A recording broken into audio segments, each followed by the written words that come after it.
Saya rekam saja. Nah, jadi kita dari materi-materi sebelumnya kita sudah tahu bahwa hakikat dari pengetahuan itu sebenarnya adalah sebuah proses menyeluruh, ya,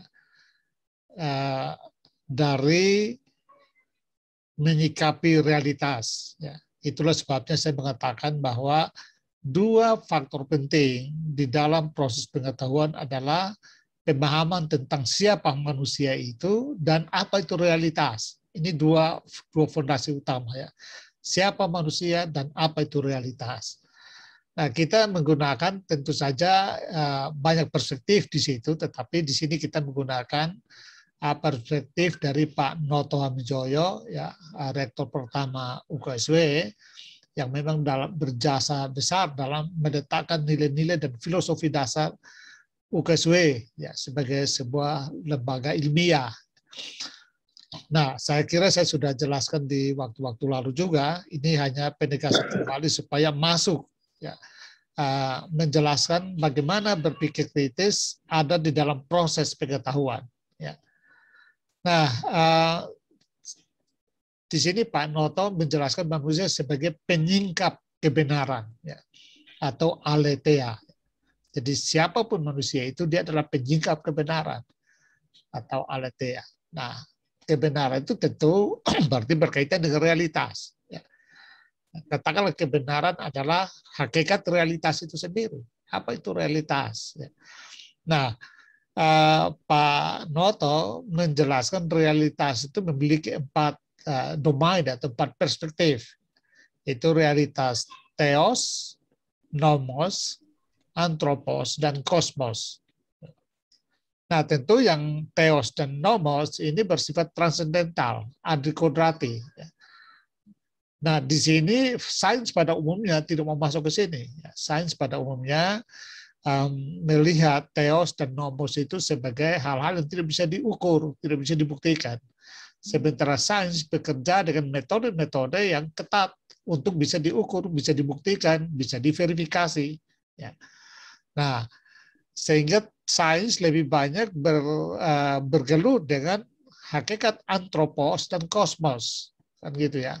Nah, tetapi karena kita katakanlah klaim ontologis kita adalah theos, nomos, antropos, dan kosmos, maka hakikat penyingkap kebenaran, manusia sebagai penyingkap kebenaran adalah menyingkap di dalam 4 bidang ini.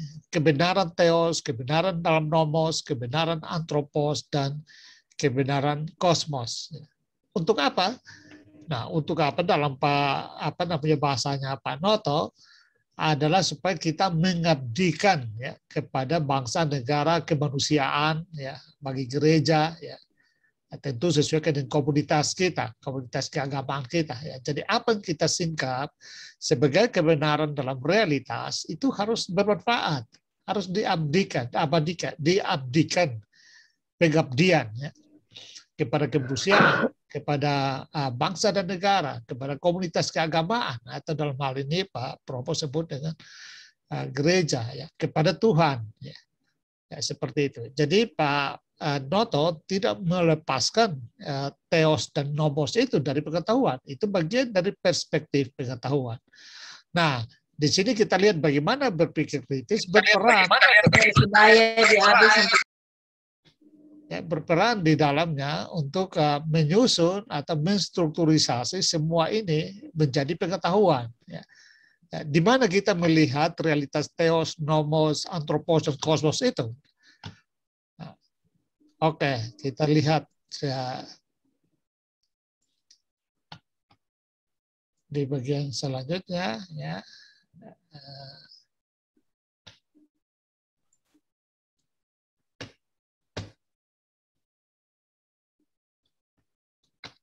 Slideshow.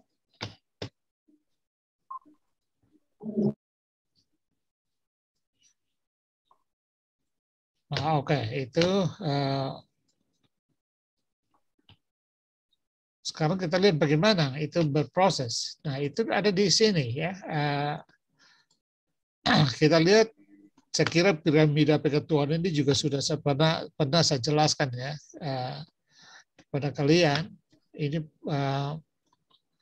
apa namanya?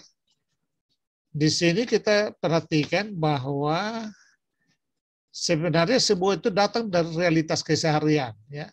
Jadi apa yang disebut dengan theos, nomos, anthropos, dan kosmos itu ada dalam realitas keseharian. Dia bukan datang dari langit, bukan datang dari atas, ya, tapi ada dalam keseharian kita. Nah, jadi kita sebagai pengungkap kebenaran di dalam 4 realitas itu ada dalam keseharian kita. Kita lihat di dalam model ini, realitas keseharian itu ya setiap hari-hari kita bergelut dengan realitas yang sangat kompleks ya. Kita berbelanja itu realitas ekonomi ya, atau kita naik taksi, naik angkot, Gojek, macam-macam itu kan realitas ekonomi. Tetapi juga kita bergaul entah dengan teman-teman, dengan tetangga, itu realitas sosiologis ya. Kita mengamati alam ya, realitas lingkungan, kita mengamati alam semesta ya, langit, gerakan-gerakan bintang, matahari, foto di bulan purnama dan macam-macam itu ya, realitas kosmos ya, realitas cakrawala kita ya. Lalu kita beribadah itu realitas religius.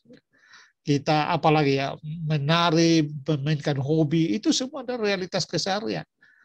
Nah, seorang berpikir kritis pada hakikatnya dia membantu kita untuk bergerak, katakanlah menjelaskan, memahami realitas itu, tapi sekaligus menstrukturisasi, ya, mengamati realitas, memaknai realitas, ya, dan katakanlah menstrukturkannya menjadi pengetahuan yang lebih dalam. Ya.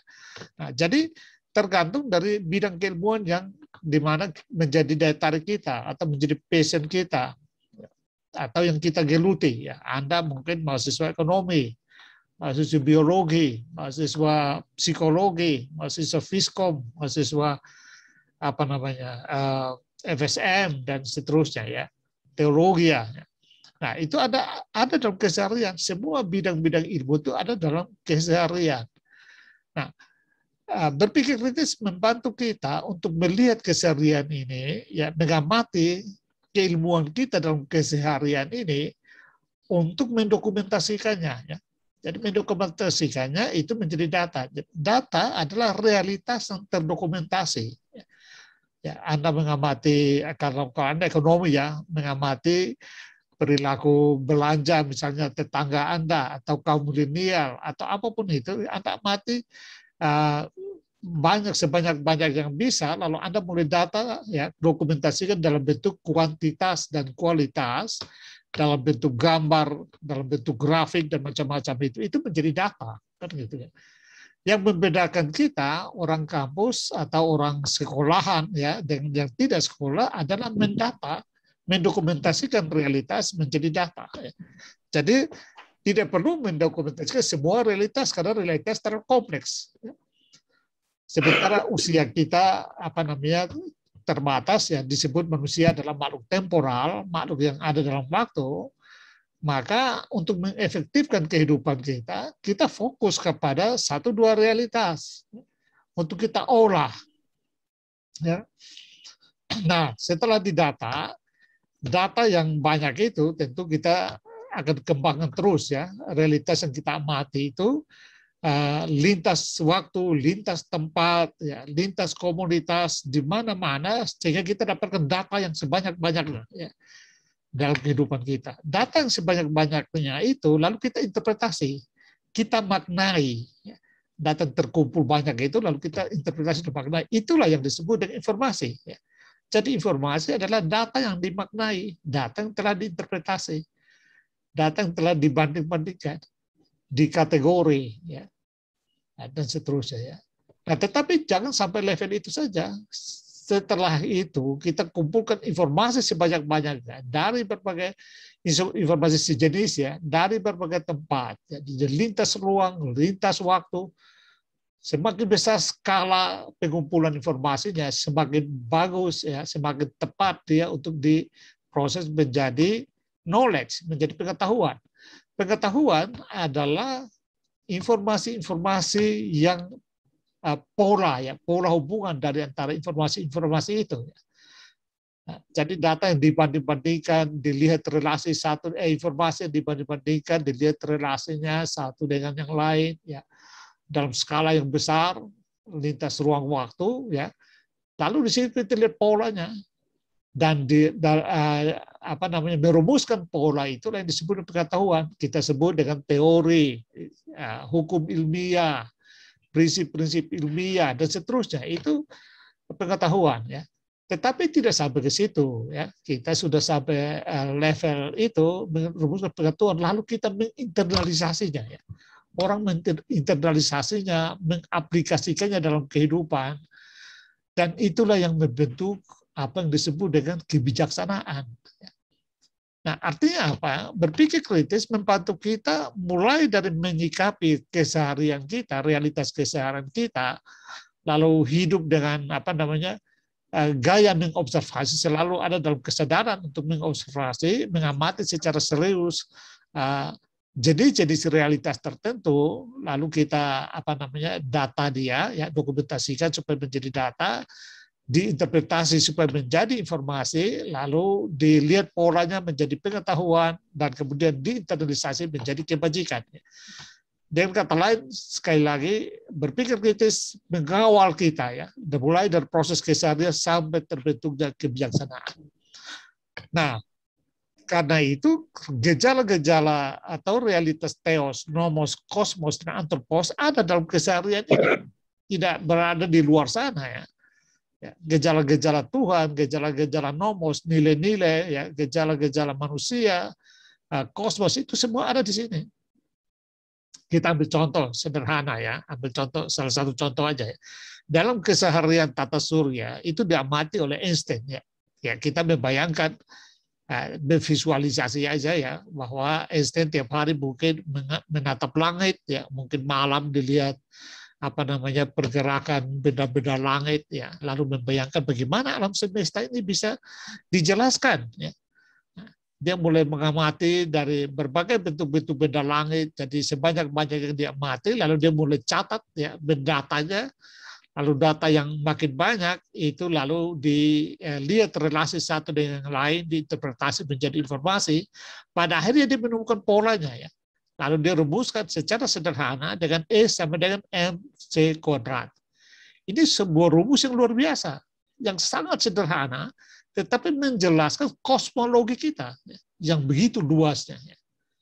Ini kan luar biasa. Jadi kemampuan kritis yang luar biasa mengamati dari keseharian ini, lalu mendokumentasikan datanya, setelah banyak lalu diinterpretasi menjadi informasi, lalu melihat polanya dan menjadi knowledge, menjadi pengetahuan. Tapi tidak akan sampai ke situ. Sampai di sini lalu Einstein bilang begini, betapa indahnya alam semesta itu, ya. Betapa tertata dengan begitu presisi, sehingga ada kesalahan sedikit saja dalam tatanan itu, maka kehidupan di bumi tidak dimungkinkan. Ya. Sedikit saja meleset tatanan itu, keteraturan alam semesta yang disebut dengan fine tuning, ya, itu kehidupan di dunia tidak dimungkinkan. Dari situ lalu dia mengatakan bahwa pasti ya, ada semacam intelligent design, ya. Ada desainer cerdas, super cerdas di alam semesta ini. Itulah wisdom, itulah kebijaksanaan. Jadi apa yang telah ditemukan itu diinternalisasi, ya, direnungkan, dan itu menjadi kebijaksanaan. Nah, pengetahuan harus dilihat seperti itu. Prosesnya mulai dari realitas keseharian memenuhi tahap-tahap ini sampai dengan wisdom. Dalam pengamatan saya, ya, kita di Indonesia khususnya, ya, supaya tidak usah melebar ke mana-mana, ya, kita lebih banyak bekerja di sini ya, sampai di level data dan informasi ya. memiliki banyak data, lalu informasi, lalu selesai. Jarang sampai ke level knowledge. Itulah sebabnya kita orang Indonesia jarang menemukan teori-teori baru. Apalagi sampai ke level kebijaksanaan. Berapa waktu lalu, saya lupa persis ya, apakah dari KPK atau dari Kementerian Pendidikan ya, yang semacam mengeluhkan ya, bahwa para pelaku korupsi itu 60-70% itu berijazah sarjana S1, S2, S3, bahkan ada profesor. Nah ini kan sangat ironis ya, dengan filsafat pengetahuan ya, yang seharusnya mulai dari level keseharian ini sampai ke level knowledge dan wisdom ya. Nah itu menunjukkan bahwa betul-betul pengetahuan kita, olah pengetahuan kita hanya dari data sampai informasi ya, dan tidak mencapai ke level menciptakan teori, apalagi sampai menemukan kebijaksanaan ya. Nah, kita kalau perhatikan ya, dari sini misalnya kita ambil contoh orang yang bergelut dengan realitas antropos. Ini kecenderungan paling tinggi di situ ya, berhubungan hanya dengan realitas antropos. Realitas theos ya, Tuhan kadang-kadang hanya dipakai saja sebagai kampanye ya, untuk menyamarkan sifat-sifat asli kita yang sebenarnya jahat ya. Nah, tetapi menjalani kehidupan sehari-hari itu hanya dengan mengolah dan mengeksploitasi antropos, kan gitu ya. Memanipulasi orang, lalu mendapatkan dukungan, lalu baik untuk kepentingan pasar ya, berjualan, maupun untuk kepentingan politik untuk mendapat dukungan, menaiki posisi-posisi tertentu ya. Jadi semua datang dimainkan itu berkisar antara itu ya, berkisar hanya dengan realitas antropos ya. Nah, sebenarnya ketika ini semua dikelola ke atas sampai ke wisdom ya, di situ lalu kita lihat kemanfaatan dari pengetahuan itu ya. Perenungan entah ekonomi itu dia bisa mencapai level wisdom, dan dari level itu baru dia memproduksi atau menghasilkan produksi ekonomi yang bermanfaat bagi banyak orang. Nah, demikian juga pengamatan hukum, pengamatan antropologi, pengamatan sosiologi, pengamatan biologi, dan seterusnya itu mulai dari level realitas keseharian ini, lalu dia harus digiring sampai dikawal dengan berpikir kritis sampai ke level wisdom ya, sehingga bisa menghasilkan produk-produk yang betul-betul hebat ya, produk-produk yang betul-betul bermanfaat dalam pengertian yang sebenarnya, bukan dalam pengertian yang sekedar manipulatif untuk mendapatkan keuntungan ya, sambil merugikan pihak lain, termasuk merugikan alam, merugikan Tuhan, dan yang lain-lainnya, melanggar nilai-nilai. Nah itu seharusnya dengan berpikir kritis itu tidak bisa terjadi ya. Karena berpikir kritis membantu kita, mengawal kita ya, mulai dari menginterpretasi realitas ya, mendatanya, menjadikannya informasi, knowledge sampai dengan pengetahuan. Itulah yang disebut dengan aletheia, penyingkap kebenaran. Nah, Anda pun ketika Anda mengamati keseharian ini ya, Anda bisa menemukan niche, menemukan bidang kosong ya di dalam keseharian ini ya, realitas keseharian yang sangat kompleks ini. Lalu Anda bisa melakukan pengamatan khusus sehingga Anda bisa menjadi pencipta teori. Kenapa tidak? Anda bisa menjadi pencipta ilmu. Mungkin satu saat Anda melihat bahwa dalam realitas entah hubungan antara manusia, antara kebutuhan manusia, atau realitas kosmos kita, dan seterusnya, lalu Anda melihat bahwa ada ruang kosong, ada sesuatu yang belum ditemukan, dan saya temukan. Nah, Anda bisa menstrukturkannya, ya, mengumpulkan data sebanyaknya berkaitan dengan itu, lalu menginterpretasinya menjadi informasi, melihat polanya, dan menjadi knowledge, lalu sampai pada level menginternalisasi menjadi kebijaksanaan. Artinya kita semua orang ya, ada di dalam realitas keseharian. Hanya orang berpikir kritis saja yang bisa secara lebih detail, lebih lebih terstruktur mengamati realitas keseharian itu, lalu dijadikan teori. Nah, saya ingin tunjukkan lagi itu dengan model ini ya. Kita lihat misalnya ya, realitas biologi. Ini semua datang dari dari yang ini ya, dari realitas keseharian ya. Kita lihat ini saya hanya ambil contoh pengetahuan-pengetahuan yang berkaitan dengan manusia. Tentu saja mana saja kita ambil, kita akan lihat bahwa itu muncul dari realitas keseharian yang terstruktur dalam 4 bidang ini, yaitu theos, kosmos, nomos, anthropos. Ya. Nah, kita bercontoh misalnya realitas biologi, ya. Itu juga mengamati keseharian ya, dari katakanlah organ-organ tubuh, ya fungsi-fungsi organ tubuh itu, ya mengamati hal-hal yang bersifat biologi ya, dan dia fokus di situ, lalu menciptakan ya, ilmu pengetahuan yang kita kenal dengan biologi, ya, memberikan kita banyak informasi berkaitan dengan katakanlah organ-organ makhluk hidup kan gitu ya, sampai ke virus-virus, bakteri-bakteri yang tidak bisa diamati dengan mata kosong pun, itu orang-orang biologi sampai ke level yang itu ya. Orang ekonomi juga begitu, dia mengamati aktivitas produksi, aktivitas distribusi ya, mengamati perilaku belanja dan macam-macam kebutuhan manusia. Lalu dia menciptakan ilmu ekonomi, dia fokus di situ dan akhirnya memberikan kita banyak informasi ya, berkaitan dengan realitas keseharian di bidang ekonomi. Ya. Demikian juga orang-orang psikologi, ya, mengamati perilaku orang satu persatu ya, atau kecenderungan orang bertindak tertentu menghadapi penderitaan, menghadapi bencana, menghadapi kegembiraan. Nah, itu kan dia menunjukkan gejala-gejala jiwa orang ya. Lalu mereka menstrukturkannya ya, mendatanya, menstrukturnya, lalu jadilah ilmu ya. Orang hukum juga begitu ya, mengamati dalam masyarakat mungkin ya yang kuat ya mendominasi yang lemah ya. Dan dari situ lalu dia berpikir untuk harus membuat hukum ya supaya menjamin terjadinya tertib sosial ya, sebab kalau tanpa hukum maka masyarakat akan menjadi liar ya, dan saling membantai ya, saling menghabisi ya. Nah, karena itu dari situ muncullah dari konteks keseharian seperti itulah muncul ilmu hukum ya. Nah, demikian juga ilmu sejarah ya.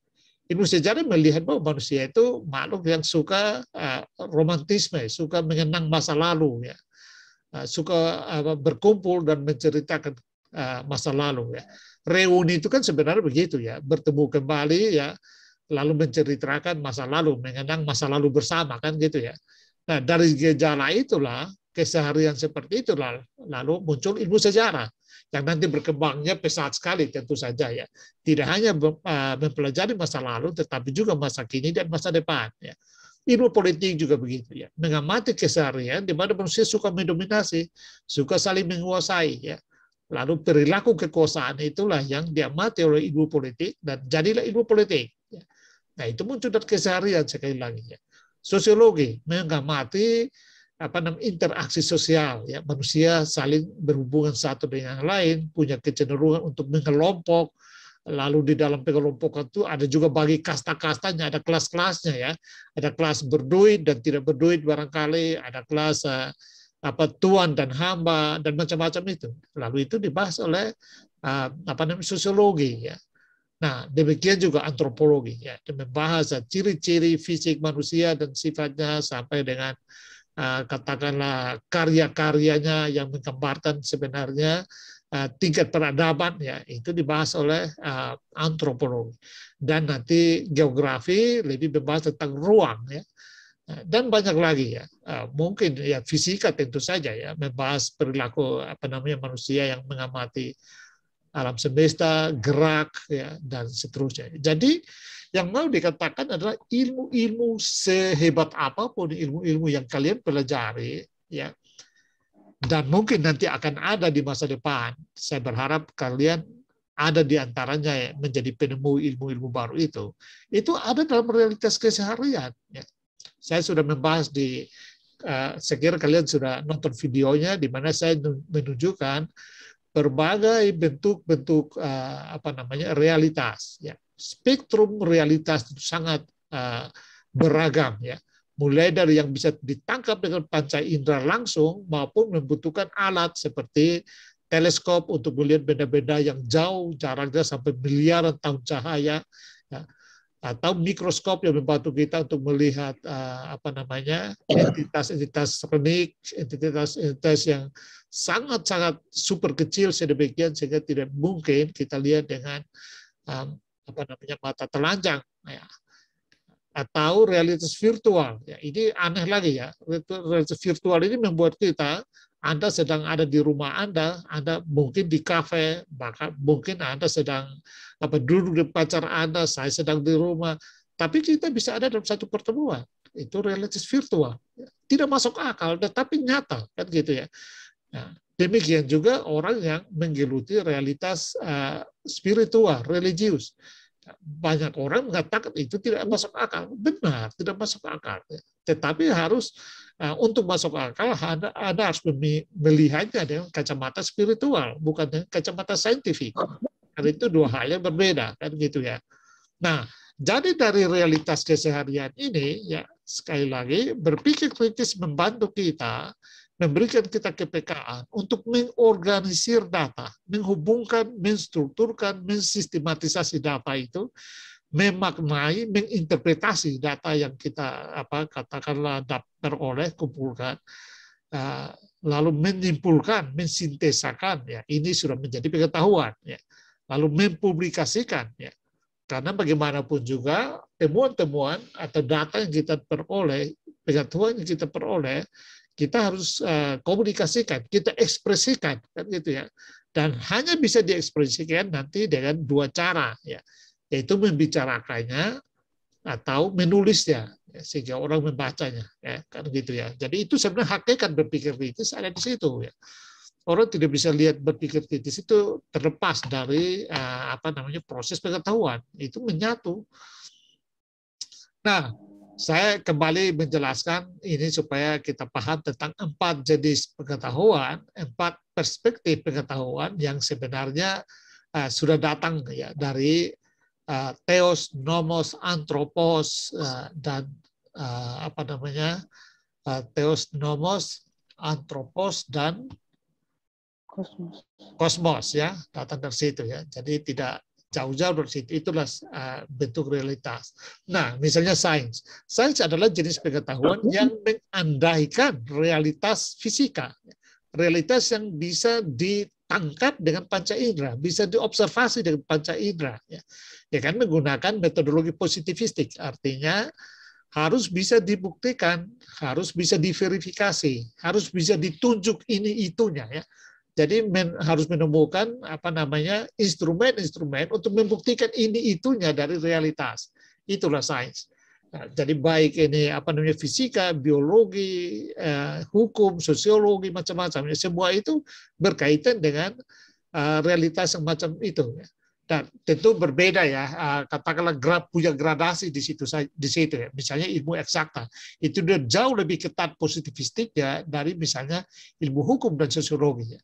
Karena menunjuk perilaku manusia tidak bisa ini itunya, ya, begitu PK, ya, begitu sulit sehingga kita bahkan ketika Anda mengamati perilaku seseorang lalu Anda menulis dan menjelaskannya, sementara Anda menjelaskannya perilaku itu sudah berubah, kan gitu, ya. Tetapi sains dia bekerja dengan cara yang seperti itu, ya. Harus bisa diverifikasi, ya. Tentu berbagai pendekatan dalam sains juga itu memberikan perbedaan, ya, di dalam cara mengobservasi. Lalu filsafat. Filsafat ini juga jenis pengetahuan dengan mengandaikan baik realitas fisika maupun realitas metafisika, ya. Metodologinya dan penalaran. Itulah sebabnya filsafat membahas semua hal. Membahas realitas secara utuh, ya, tidak membela-bela realitas, ya. Dia membahas totalitas realitas, ya. Jadi tentu itu bedanya dengan sains, ya. Sains hanya membahas realitas yang bisa diamati dengan panca indera. Artinya sains hanya berhubungan dengan realitas kosmos dan realitas antropos, ya. Di luar itu theos dan nomos dia tidak masuk. Nah, filsafat masuk ke empat-empatnya, baik realitas theos, nomos, antropos maupun kosmos. Nah, agama adalah jenis pengetahuan yang mengandaikan baik fisika maupun metafisika, ya, dengan penekanan pada hakikat hubungan antara manusia dan pencipta. Ya. Jadi walaupun agama juga mencakup 4 jenis realitas, yaitu nomos, ya, theos, kosmos, dan antropos, tetapi penekanannya pada akhirnya kepada hal yang bersifat etika, ya, jadi hubungan antara manusia dan penciptanya. Agama sudah jelas mengandaikan alam semesta diciptakan, ya. Sebaiknya sains tidak, ya, sains tidak membuka ruang bagi kemungkinan alam semesta diciptakan. Ya. Sains hanya melihat alam semesta sebagai sebuah proses evolusi, ya. Dan itu tidak perlu disalahkan, karena itulah jenis realitas yang dibahas oleh sains. Ya. Nah, bagaimana seni? Seni juga sebenarnya berhubungan dengan 4 perspektif pengetahuan itu, yaitu theos, nomos, antropos, dan kosmos. Lalu dia mengekspresikan, ya, realitas di 4 bidang itu dengan cara estetik. Ya. Jadi dia lebih mengobservasi bagian estetik dari realitas. Ya. Karena itu ya dia mengandaikan realitas a priori dan a posteriori. Ya. A priori adalah realitas yang tidak bisa dialami dalam kehidupan bersama. Ya. Sebaiknya a posteriori adalah realitas yang pengalaman dialami, ya, dialami dalam keseharian. Ya. Nah, itulah sebabnya Anda kalau membaca puisi atau melihat gambar-gambar abstrak, itu kan tidak ada dalam realitas keseharian. Tetapi dia adalah realitas yang hadir dalam imajinasi pembuatnya, ya, pembuat seninya. Ya. Jadi baik dalam bentuk tarian, atau lagu, atau puisi, atau gambar, patung, dan macam-macam itu, ya. Tapi itu adalah bentuk realitas. Kita tidak bisa menggunakan cara berpikir saintis misalnya untuk mengadili, ya, realitas seni atau agama atau filsafat. Ya. Oleh karena itu saya selalu mengatakan bahwa kalau seorang ilmuwan mengatakan bahwa Tuhan tidak ada, dia telah melompati batas-batas keilmuannya. Ya. Karena dia ada di dalam kotak sains, tetapi dia mencoba mengevaluasi kotak realitas agama, kan gitu ya. Saya sering menggunakan analogi yang sederhana adalah itu sama dengan orang yang pergi ke hutan tetapi ingin cari ikan paus. Tentu saja dia akan mendapatkan kesimpulan bahwa tidak ada ikan paus. Nah, tetapi ketika dia mengatakan bahwa tidak ada Tuhan atau tidak ada ikan paus, itu kita harus pahami bahwa yang dia maksud adalah tidak ada ikan paus di hutan. Tentu saja.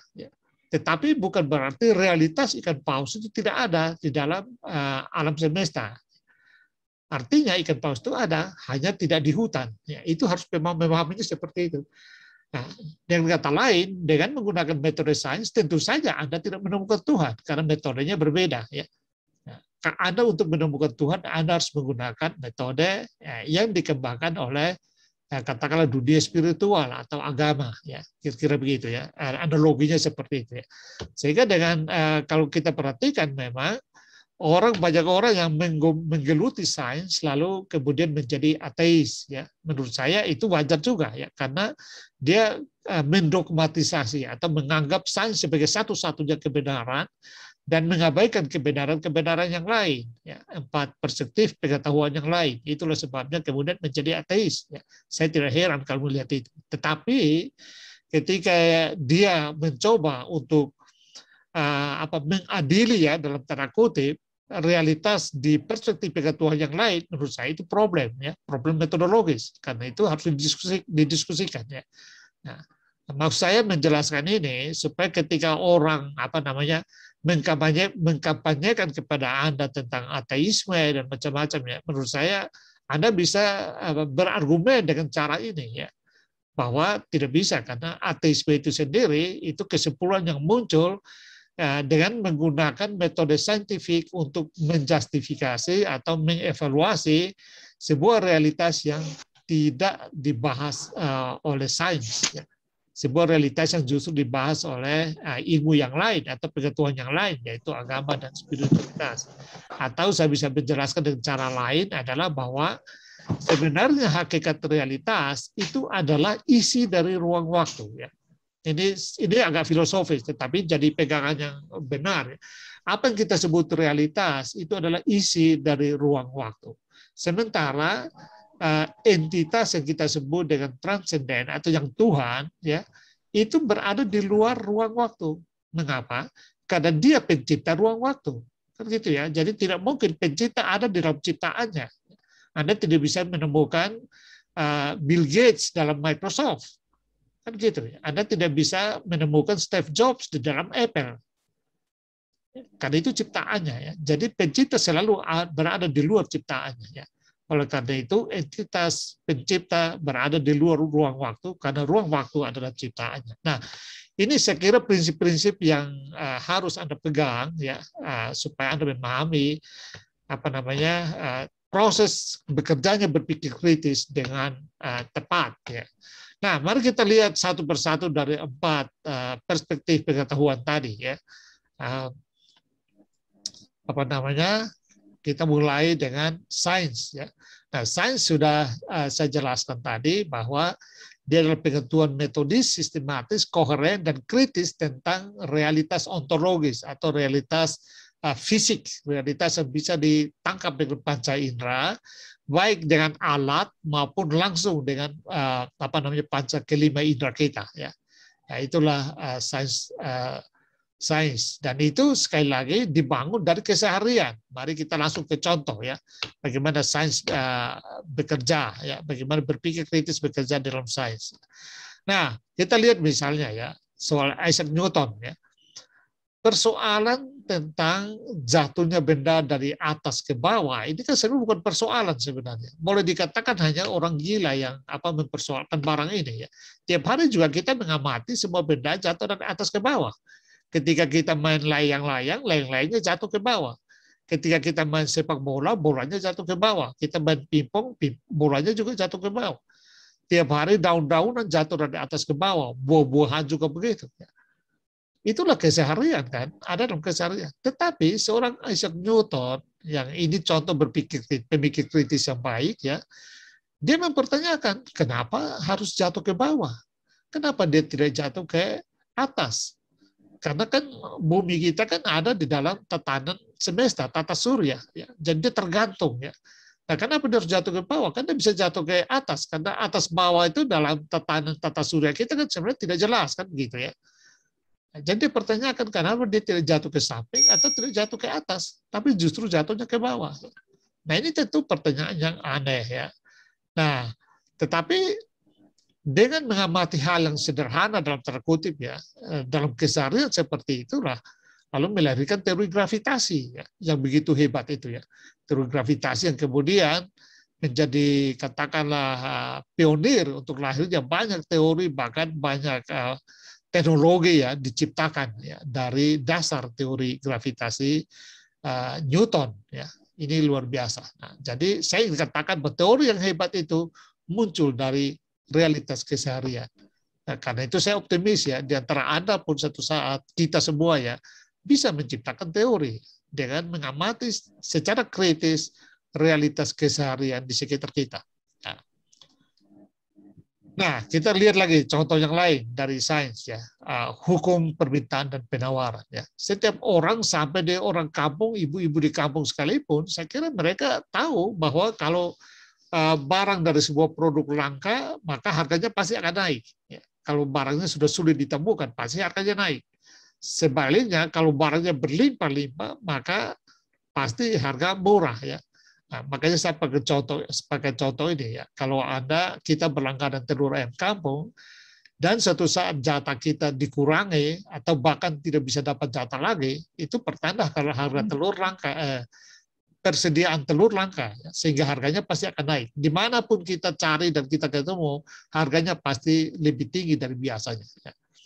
Nah, lalu kalau suatu saat misalnya tiba-tiba langganan lama Anda datang ke rumah dan menawarkan telur, bahkan muncul juga pelanggan-pelanggan baru ya yang datang menawarkan kepada Anda telur ayam kampung, Anda tahu bahwa harganya pasti murah ya, karena persediaannya berlimpah, ya.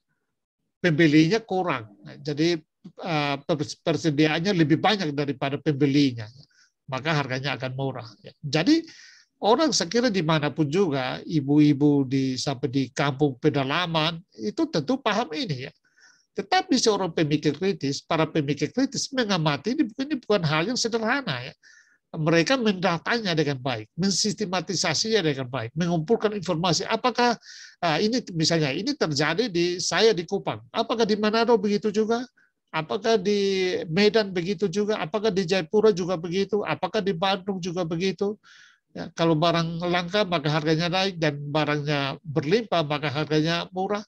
Apakah di New York juga begitu? Apakah di London juga begitu? Ya, apakah di Afrika juga begitu dan seterusnya? Ya, dan semua data itu terkonfirmasi bahwa begitu, maka lahirlah apa yang disebut dengan hukum permintaan dan penawaran, kan gitu ya. Nah, jadi hukum permintaan dan penawaran yang hebat itu datang dari keseharian kita, ya. Tidak dari luar ya. Nah, dia hanya bisa terstrukturkan ya, terformulasikan dengan berpikir kritis. Berpikir kritis membantu kita untuk memformulasi itu ya. Nah, dalam perilaku Anda dalam bermedia sosial, barangkali Anda bisa menemukan satu titik di mana Anda bisa amati secara spesifik. Anda lakukan observasi, mengumpulkan informasi sebanyak-banyaknya. Lalu Anda interpretasi, ya Anda lihat polanya, lalu Anda bisa menemukan teori di situ ya. Jadi saya memang sengaja supaya membuat Anda sadar bahwa setiap hari kita bergumul, kita berkontak, ya, berhubungan dengan sumber-sumber atau embrio-embrio teori. Ya.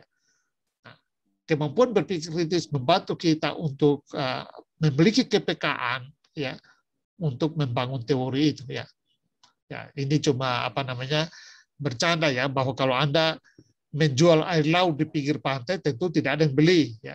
Ya mengapa? Karena terlalu berlimpah kan. Masa Anda jual air laut di pantai?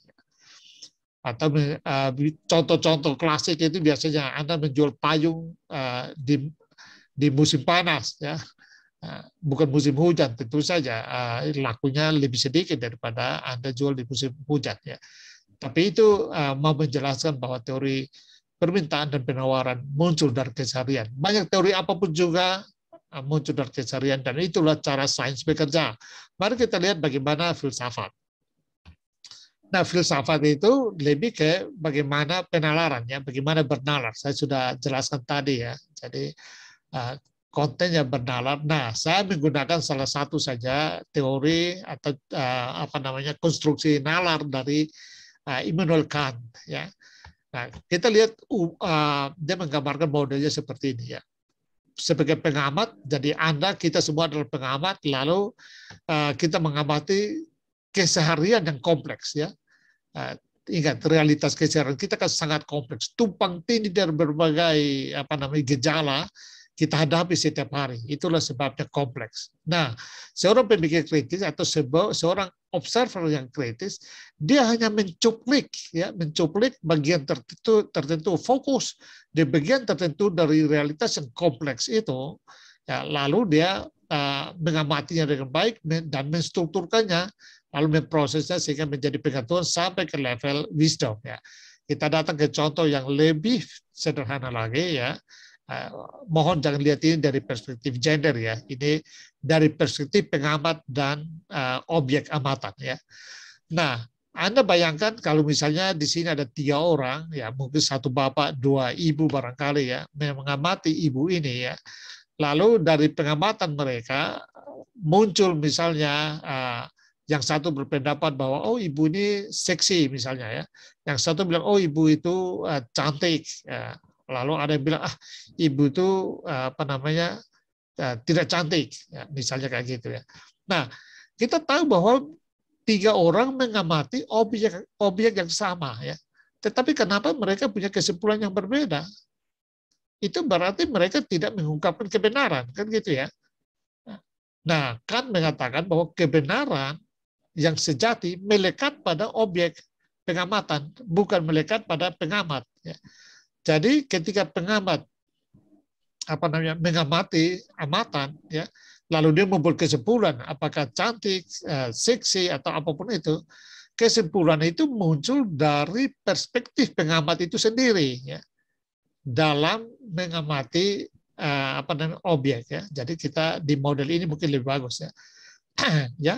Jadi ketika pengamat mengarahkan amatannya ke objek, lalu dia membuat kesimpulan, ya, misalnya tadi ibu cantik atau apa namanya seksi atau tidak cantik ya, atau bunga ini indah atau tidak indah atau biasa saja. Kesimpulan ini hasil konstruksi ya, hasil konstruksi terhadap realitas dengan menggunakan apa kapasitas yang ada di dalam apa namanya persepsi pengamat ya. Itu yang disebut dengan kategori a priori ya. Antara lain tentu saja ruang waktu, hukum sebab akibat, kemungkinan, eksistensi dan seterusnya. Tetapi modalitas a priori inilah yang memberikan apa namanya kemampuan kepada pengamat untuk melakukan konstruksi terhadap realitas ya. Nah, itulah sebabnya bisa setiap orang mengamati objek yang sama, dia bisa keluar dengan kesimpulan yang berbeda, kan gitu ya. Nah, ini tentu berbeda dengan sains. Kalau sains dia harus apa namanya mengamati ini lalu menciptakan indikator-indikator sedemikian rupa sehingga betul-betul dapat menjelaskan ini persis seperti yang ada pada kenyataan. Ya, bagi filsafat itu tidak mungkin ya. Karena kebenaran sejati hanya melekat pada realitas itu sendiri. Nah, ini lihat perbedaan antara apa namanya filsafat dan sains, dan di situ berpikir kritis membantu supaya ketika kita masuk ke filsafat, kita harus mengerti logika filsafat. Ketika masuk ke sains harus mengerti logikanya sains. Jangan membawa logika sains ke dalam filsafat atau sebaliknya ya. Nah, itu kerjanya berpikir kritis membantu di situ. Nah, mari kita lihat bagaimana agama. Ya. Agama itu juga adalah pengetahuan yang metodis, sistematis, koheren, dan kritis tentang realitas transenden. Ya. Dan tentu realitas fisik juga sebenarnya.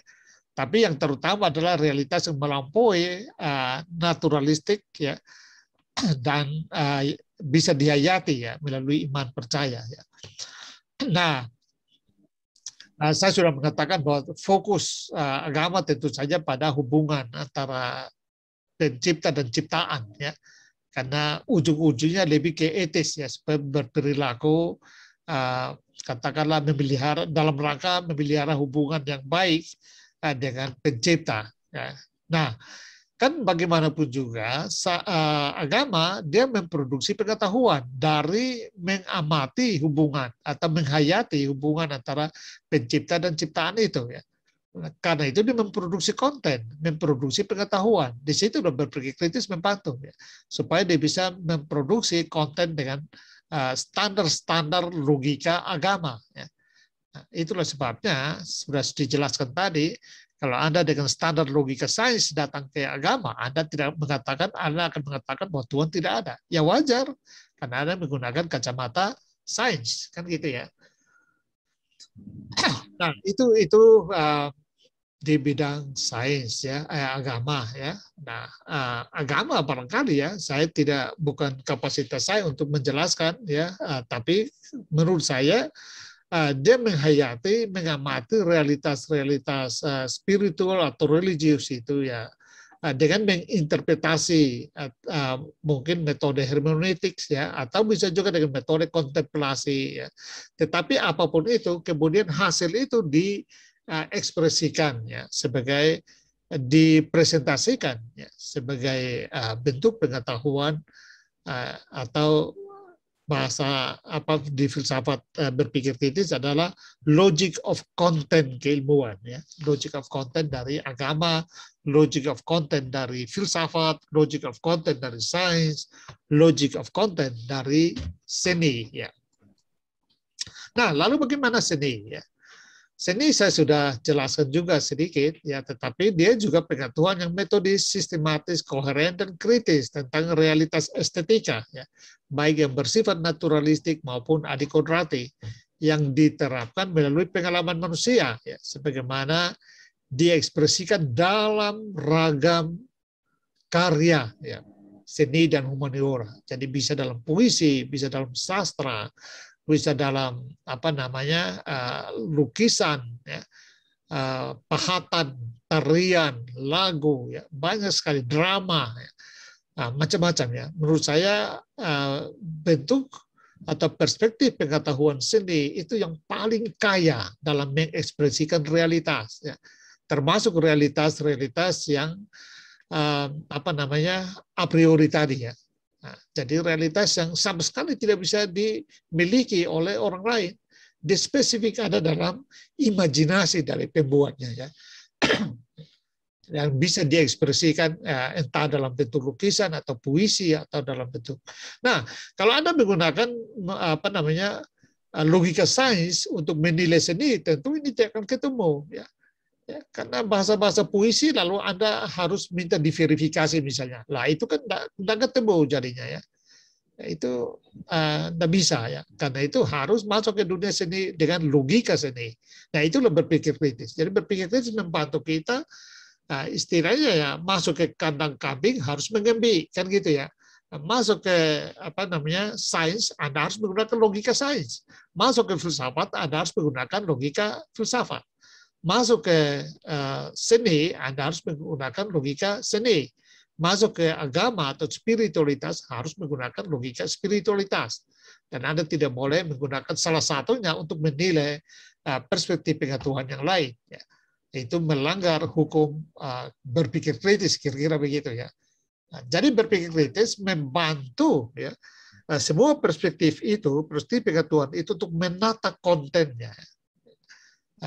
Mulai dari mendata, menginterpretasi, menstrukturkan, sampai menciptakan pengetahuannya, knowledge-nya, sampai diinternalisasi untuk menjadi bentuk kebajikan, ya, bentuk kebijaksanaan, bentuk perilaku hidup, ya, etika kehidupan, ya, dan seterusnya.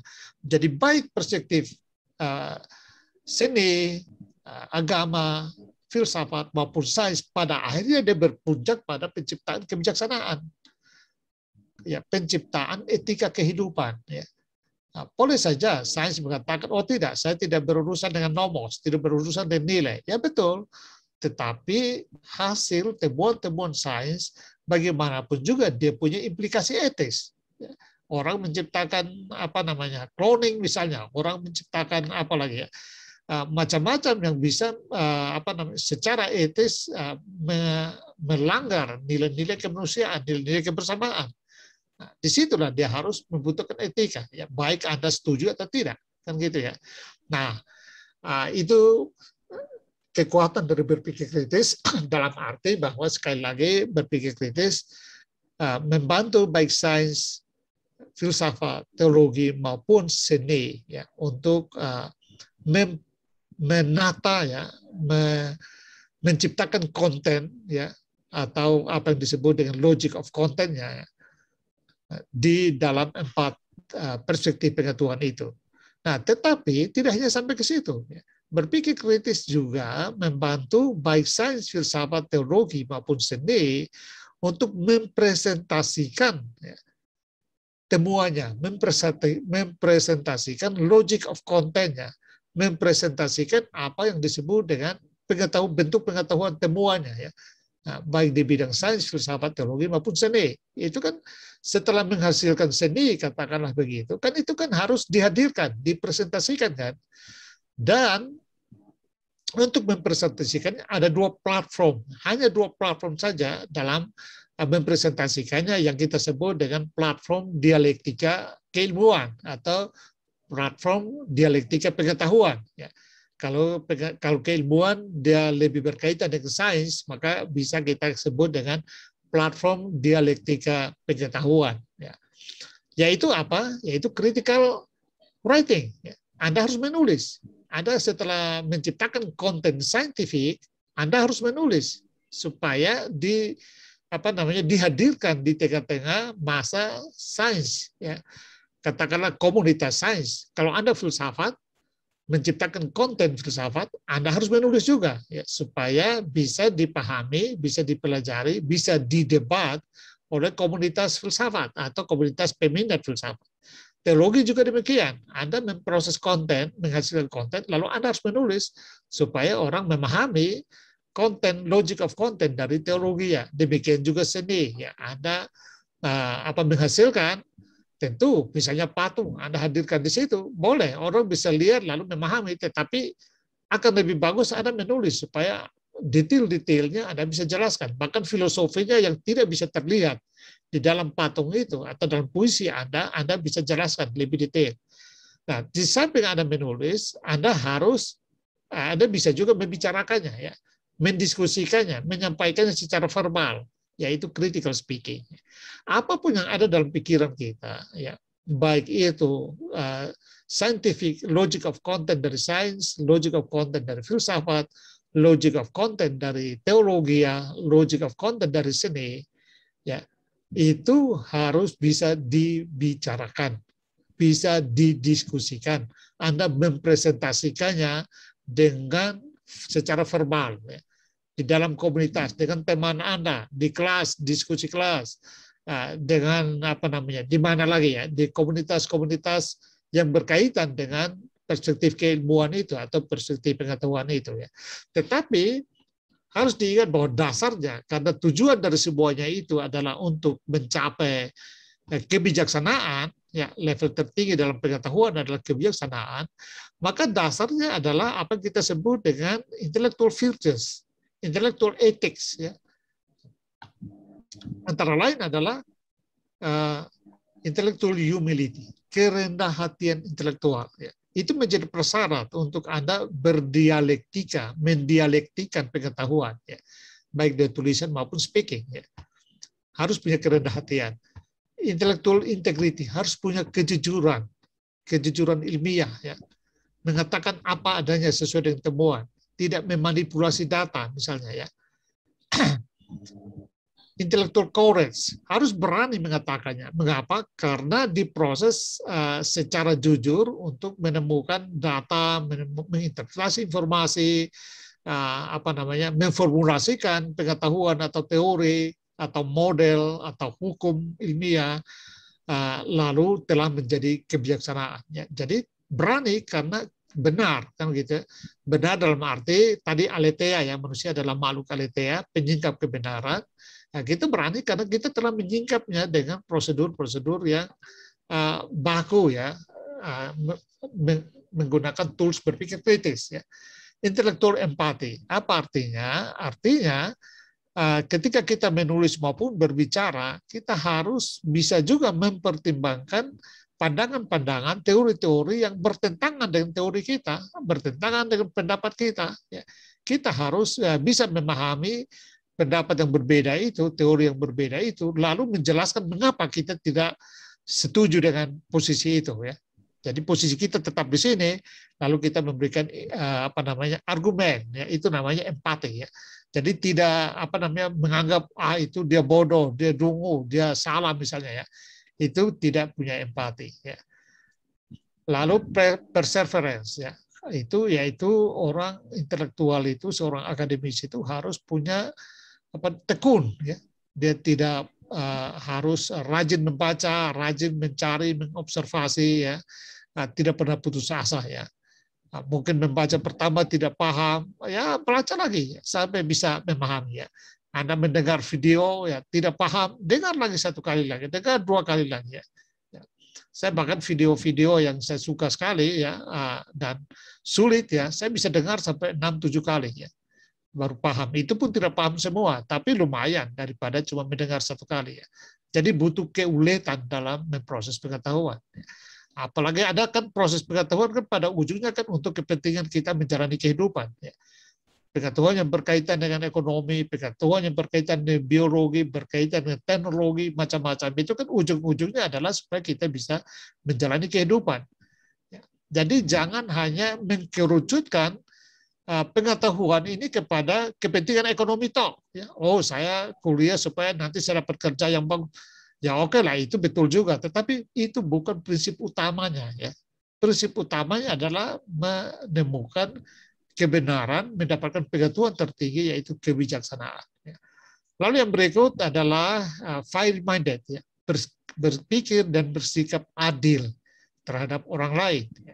Lalu epistemic virtus ini lebih ke proses pengetahuan mulai dari data sampai kebijaksanaan, ya, proses itu harus dilakukan dengan jujur, harus menggunakan metode-metode keilmuan atau metode pengetahuan, ya, dalam perspektif pengetahuan itu secara tepat, ya. Jangan tumpang tindih, ya. Jangan menggunakan metode filsafat untuk memahami masuk ke menyimpulkan tentang realitas teologi atau realitas sains. Demikian juga jangan menggunakan metode sains untuk mengadili realitas teologi dan realitas filsafat atau seni, ya. Itu dimaksud dengan kebajikan epistemik dan generosity, ya. Nah, harus punya kedermawanan intelektual.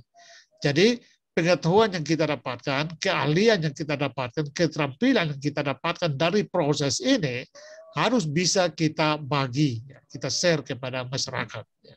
Nah, sekali lagi lewat menulis dan critical speaking dan critical writing. Nah, itu. Saya, Pak. Silakan. Siapa? Samjo. Ini muncul di sini Samjo. Silakan. Bagaimana Bapak bisa menjelaskan pendapat Bapak tentang Tuhan, keberadaan Tuhan, Tuhan itu ada atau enggak? Kalau misalnya Bapak jawab apapun, tolong kasih penjelasannya. Ya, ini dari logika kah, dari perspektif mana? Ya, oke, ya. Nah, ini pertanyaan yang bagus, ya, dari Samjo, ya. Namamu Samjo, betul, ya? Ya, Pak. Nama panjangnya Samuel Jovial. Oke. Oh, bagus, ya. Jadi cari nama yang. Oke, Sam, namamu mirip namaku, ya. Saya percaya Tuhan, ya, itu sudah jelas, ya. Dan karena saya termasuk juga mendalami debat-debat saintifik para ilmuwan dan filsuf dan yang teis dan ateis, ya. Jadi saya menegaskan saya percaya Tuhan. Lalu tentu kamu bertanya bagaimana menjelaskannya, gitu, ya. Saya ingin melihat itu dari dua perspektif, ya. Jadi para yang tidak percaya Tuhan terbelah menjadi dua, yaitu ateis dan agnostik, ya. Sejauh kita mempelajari ateis, by the way, saya punya komunitas membahas ateis, ya. Nanti kalau Sam mau bisa juga saya share link, ya, untuk diskusi itu. Saya punya setiap 2 minggu, setiap hari Rabu sore, ya, itu ada komunitasnya untuk membahas ateisme.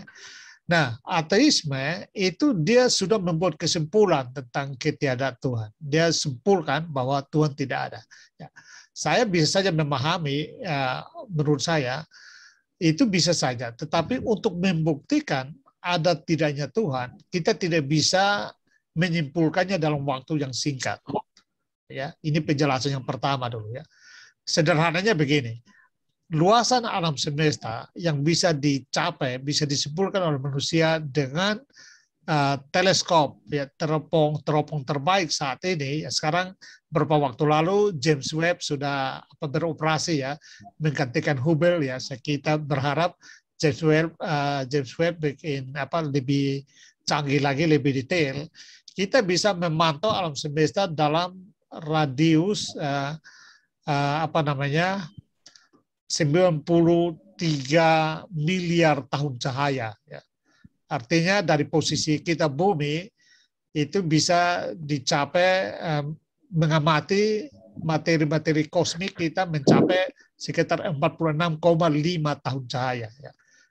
Tahun cahaya itu katakanlah 300.000 kilometer per detik, ya, capaian tahun cahaya, ya. Jadi kalau kita hitung dengan kilometer tentu tidak bisa terbilang, ya, karena itu orang biasa menghitung dengan tahun cahaya, ya. Nah, Anda bayangkan kalau 1 detik dengan cahaya kita mencapai luasan atau jarak sebesar 300.000 kilometer per detik. Sekarang bisa kita amati itu luasan atau titik sejauh 46 miliar tahun cahaya, 46,5 miliar tahun cahaya, itu Anda bisa bayangkan berapa jauhnya itu, ya. Nah, tetapi itu belum mencapai belum bisa menyimpulkan tentang luasan ruang. Apa ruang waktu kita, ya? Artinya sampai seluas itu, lalu kita menyimpulkan, kita belum tahu itu batas ruang, kita belum tahu bahwa itu sudah mencapai seluruh ruang dan waktu. Lalu kita sudah mengatakan Tuhan tidak ada, itu dari mana kesimpulan itu bisa muncul? Bagaimana kalau katakanlah bintang terjauh yang kita temukan itu, dan ternyata Tuhan ada di sebelah itu? Nah, ini kan pertanyaan-pertanyaan itu menurut saya tidak bisa dijawab oleh sains. Jadi luasan ruang waktu yang belum diketahui besarannya itu, lalu kita menyimpulkan Tuhan tidak ada, menurut saya itu aneh. Ya. Itu sama lucunya dengan ada cerita tentang siapa namanya presiden pertama Rusia ya. Saya sudah lupa, sibuk bicara ini lupa. Nah, tapi yang ateis ketika kosmolog Rusia mencapai keluar dari tata surya kita, lalu dihubungkan dengan satelit, dia bertanya kepada kosmolognya ya, karena itu pertama kali ya tahun 50-an akhir ya. Jadi Rusia pertama kali yang keluar dari tata surya kita, lalu dihubungkan dengan presiden, dan presiden langsung bertanya, wah kamu sudah keluar dari tata surya kita, kamu lihat Tuhan nggak? Nah, dia bilang tidak, tentu saja ya. Lalu dia bilang itu kan Tuhan tidak ada ya. Nah itu kan sesuatu yang menurut saya lucu-lucuan ya. Baru sampai ke situ sudah berharap di luar sana lalu melihat Tuhan. Nah penjelasan saya adalah bahwa mungkin saja Tuhan ada atau tidak ada itu bukan kesimpulan yang mudah ya. Tetapi kalau kita membuat kesimpulan itu pada masa usia kita yang ya seubrit dari masa usia kosmos, ya ruang kosmologi yang begini besar, menurut saya kita terlalu mengada-ada membuat kesimpulan. Seandainya usia saya pastikan bisa 1 miliar tahun, ya 1 miliar tahun saja, saya akan gunakan mungkin ya 999 juta tahun untuk menjadi ateis, ya, untuk mencari pembuktian tentang Tuhan. Tetapi pada akhirnya kalau saya tidak dapat, saya akan kembali menjadi Tuhan. Tetapi karena usia kita paling tinggi 100 tahun, saya tidak mau berspekulasi untuk membuat kesimpulan yang terlalu besar itu tentang Tuhan ada atau tidak ada itu ya. Karena itu saya lebih memilih untuk percaya Tuhan. Itu argumen yang pertama ya. Nah, argumen yang kedua yang tadi secara tidak langsung sudah saya sampaikan, bahwa Tuhan dalam logika agama, jadi bukan logika sains ya, logika agama, sains tentu bisa masuk saja, tetapi logika agama adalah pencipta ruang waktu. Nah, bagaimana Anda mencari Tuhan di dalam ciptaannya? Ya. Seperti tadi saya beri contoh, bagaimana apakah Anda bisa menemukan Bill Gates di dalam Microsoft? Anda menjelajahi Microsoft, Anda tidak akan pernah menemukan Bill Gates. Bill Gates pencipta Microsoft, kan gitu ya. Nah, jadi sama halnya dengan itu, Tuhan pencipta ruang waktu. Anda menjelajahi sampai ke manapun juga. Sekarang kita sudah, katakanlah para ilmuwan sudah mengklaim mencapai 93.000 tahun cahaya. Itu pun mereka belum bisa menduga tentang berapa luas kosmos kita. Tapi mereka sudah bisa, ada yang sudah bisa menyimpulkan Tuhan tidak ada, menurut saya itu sesuatu yang lompat logika.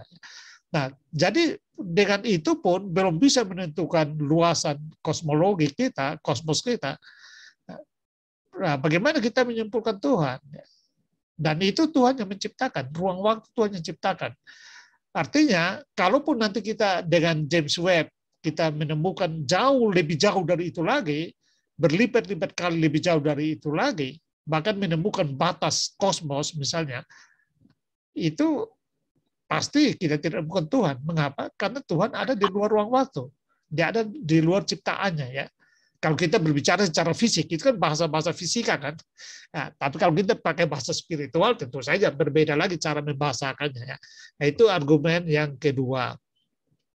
Argumen yang ketiga, ya, ini lebih praktis lagi, ya, dari Albert Camus atau siapa ya? Saya tidak pasti itu. Ada nanti saya biasanya gunakan juga, tapi saya lupa. Tapi dari seorang filsuf juga, ya. Yang mengatakan begini ya, dengan menggunakan logika perjudian ya. Dia mengatakan begini, dia karena dia seorang ahli judi, dia filsuf matematikawan ya, dan dia ahli judi, dia bilang begini, saya memilih untuk percaya Tuhan ya, karena dari segi logika perjudian lebih menguntungkan daripada tidak percaya Tuhan. Logikanya begini, kalau saya percaya Tuhan, Anda tidak percaya Tuhan. Lalu kemudian karena saya percaya Tuhan, saya menyesuaikan perilaku saya dengan apa yang diinginkan oleh Tuhan menurut saya. Jadi berbuat baik dan macam-macam itu ya. Dan nanti Anda juga tentu mungkin Anda berbuat baik sama dari saya. Bahkan mungkin Anda berbuat lebih baik dari saya misalnya ya. Tidak masalah itu. Lalu kemudian ternyata ya bahwa Tuhan tidak ada ya. Ya, saya pikir saya tidak rugi apa-apa ya. Kalau kemudian nanti Tuhan tidak ada, saya di dunia saya sudah percaya Tuhan dan ternyata Tuhan tidak rugi apa-apa. Anda juga saya kira Anda tidak untuk apa-apa. Anda tidak percaya Tuhan, dan kemudian terbukti Tuhan tidak ada, Anda tidak untuk apa. Paling Anda mengejek saya, itu kan saya sudah bilang Tuhan nggak ada ya. Nah, tetapi sebaliknya, ya, saya percaya Tuhan, berbuat baik, Anda tidak percaya Tuhan, Anda berbuat lebih baik dari saya barangkali, dan ternyata ada Tuhan, ya, maka Anda dalam masalah besar. Ya. Nah, itu saya kira logika itu ya membantu kita untuk mengapa kita menyikapi percaya Tuhan itu jauh lebih rasional menurut saya, lebih menguntungkan dalam hitungan-hitungan tadi ya daripada tidak percaya Tuhan. Ya, itu pendekatan yang ketiga saya kira banyak sekali tapi cukup 3 itu. Dan kategori yang berikut adalah agnostik. Agnostik bersikap untuk bahwa dia belum punya bukti tentang Tuhan ada atau tidak, karena itu dia memilih untuk katakanlah menggantung ya. Jadi bukan tidak percaya, tetapi dia belum bisa memutuskan karena dia belum punya cukup bukti, belum punya cukup data. Itu agnostik ya. Menurut saya pilihan ini lebih bijak atau lebih saintifik ya. Karena saintifik, Anda seharusnya belum buat kesimpulan kalau Anda belum punya data yang cukup sebenarnya. Ya. Menurut saya ateis sudah terlalu menganggap data cukup, padahal menurut saya data untuk membuat kesimpulan yang besar itu masih sangat tidak cukup. Ya. Nah, agnostik mengambil posisi yang menurut saya lebih saintifik, lebih ilmiah ya, karena mereka menganggap data belum cukup untuk menyimpulkan. Persoalan saya dengan agnostik adalah karena faktor manusia yang mewaktu tadi, makhluk temporal tadi, makhluk yang ada dalam waktu. Usia kita paling panjang adalah 100 tahun. Lalu kapan agnostik bisa memberikan kita kepastian, bukti tentang Tuhan ada atau tidak ada? Saya tidak bisa menggantungkan nasib saya kepada agnostik yang masih sibuk mencari bukti. Ya. Karena batas makhluk temporal tadi, batas usia tadi. Oleh karena itu, saya memutuskan sendiri ya untuk percaya Tuhan. Saya kira itu argumen-argumen masih banyak lagi, Sam. Nanti kalau Anda betul-betul tertarik, saya akan bisa libatkan Anda untuk masuk dalam komunitas saya, komunitas diskusi ateis ya pada setiap hari Rabu sore ya. Saya kira itu ya, Sam. Mudah-mudahan menjawab atau tidak, silakan Anda bisa berpendapat lagi atau bertanya lagi. Atau siapa lagi, silakan. Oh, ini Pak. Baik, terima kasih Pak. Apa mungkin Pak tetap iman urusan religius gitu, urusan ketuhanan sama logika tuh nggak bisa dibarengin gitu Pak?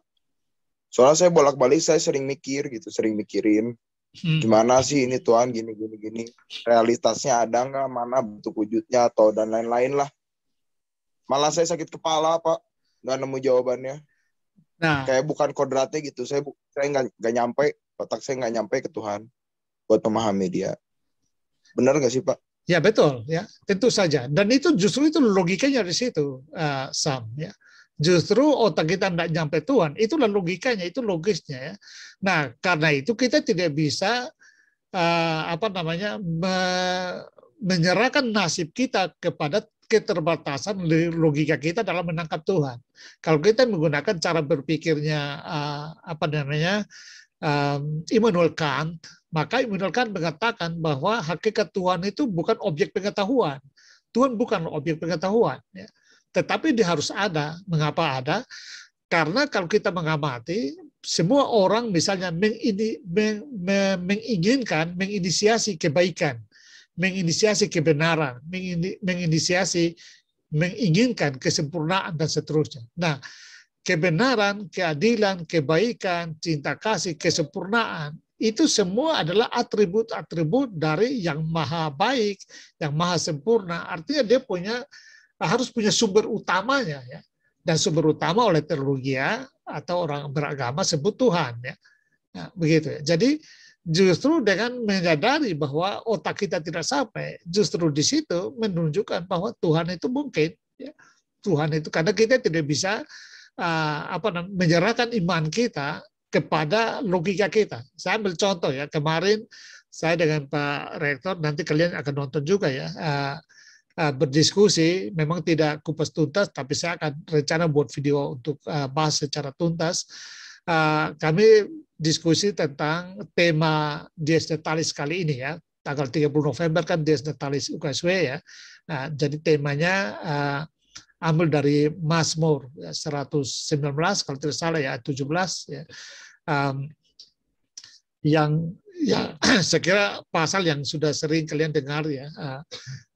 Intinya misalnya di pasal 12, berikanlah hikmat untuk menghitung hari-hari kami ya, yang penuh berkat dan seterusnya ya. Lalu di situ manusia hanya debu dan seterusnya. Saya mengatakan begini, manusia debu itu terlalu besar juga mengatakan manusia debu ya. Dalam kaitannya dengan Tuhan, filsafat mendekatinya dengan bahasa analog. Analog itu artinya begini, ketika kita mengatakan Tuhan baik, bukan baik dalam pengertian kita bilang baik, teman kita baik. Ungkapan kata baik itu tidak bisa mewakili kebaikan Tuhan, karena kebaikan Tuhan itu jauh melampaui itu, di luar akal sehat kita. Ketika kita mengatakan Tuhan adil, itu juga bukan adil dalam pengertian seperti kita mengatakan teman kita adil atau negara adil. Nah, sama halnya itu, ketika kita bicara pasal dalam Mazmur itu bicara manusia adalah debu, itu juga dalam sifat analog, karena kita jauh lebih kecil dari debunya debu-debu. Ambil contoh, ini contoh yang paling sederhana lagi ya. Pada tahun 1987 ya, ada seorang astronot ya, Amerika ya, ilmuwan juga, dia meminta ketika satelit luar angkasa pertama dilepaskan ya, lalu dia minta supaya pada jarak tertentu coba mengambil foto planet bumi kita ya. Tetapi pada waktu itu ya mereka mengatakan apa relevansinya dengan perkembangan ilmu pengetahuan. Ya, jadi mereka tidak mempedulikan permintaan itu. Tapi sampai 94 ketika satelit itu berada pada jarak 6 miliar ya, 6 miliar tahun ya dari 6 miliar kilometer ya dari bumi, dan saya konversi itu ke tahun cahaya itu sekitar 334 hari ya. Jadi capaian dengan kecepatan cahaya itu berarti sudah mencapai jarak 334 tahun cahaya hari kecepatan cahaya ya. Jadi jaraknya sekali lagi 6 miliar ya, kilometer ya. Nah, pada jarak itu bumi terlihat seperti debu ya. Anda bayangkan, sekali lagi bumi terlihat seperti debu. Kalau dia, saya menghitung, kalau dia mencapai jarak 1 tahun cahaya, artinya tambah 36, kalau kita hitung 1 tahun 360 hari ya, tambah 36 hari lagi, bumi sudah tidak kelihatan. Jadi pada titik yang bumi, ketika bumi sama dengan debu, pertanyaannya siapa manusia? Apa besarnya manusia? Kalau bumi saja terlihat dari jarak itu, belum 1 tahun cahaya, ingat saat, belum 1 tahun cahaya, baru 34 hari, itu bumi sudah kelihatan seperti debu. Dalam level itu pertanyaannya siapa manusia? Manusia bukankah manusia debunya, debu. Nah, saya memperhitungkan kalau satelit itu mencapai jarak 1 tahun cahaya, dia tidak akan bisa melihat bumi lagi. Bumi sudah hilang, tidak bisa terpantau lagi. Nah, apalagi you bayangkan, kita sudah bisa mencapai, teleskop teropong kita sudah bisa mencapai jarak yang tadi saya sudah bilang, 93 miliar tahun cahaya. Dari situ bagaimana bumi? Ya. Bahkan pada jarak seperti itu, galaksi kita Milky Way pun sudah seperti debu. Ya, padahal Milky Way itu terdiri dari 2 miliar bintang. Ya, Anda bayangkan 2 miliar bintang itu berapa jutaan bahkan miliaran planet. Kan gitu. Dan di mana bumi kalau begitu? Di mana manusia kalau begitu?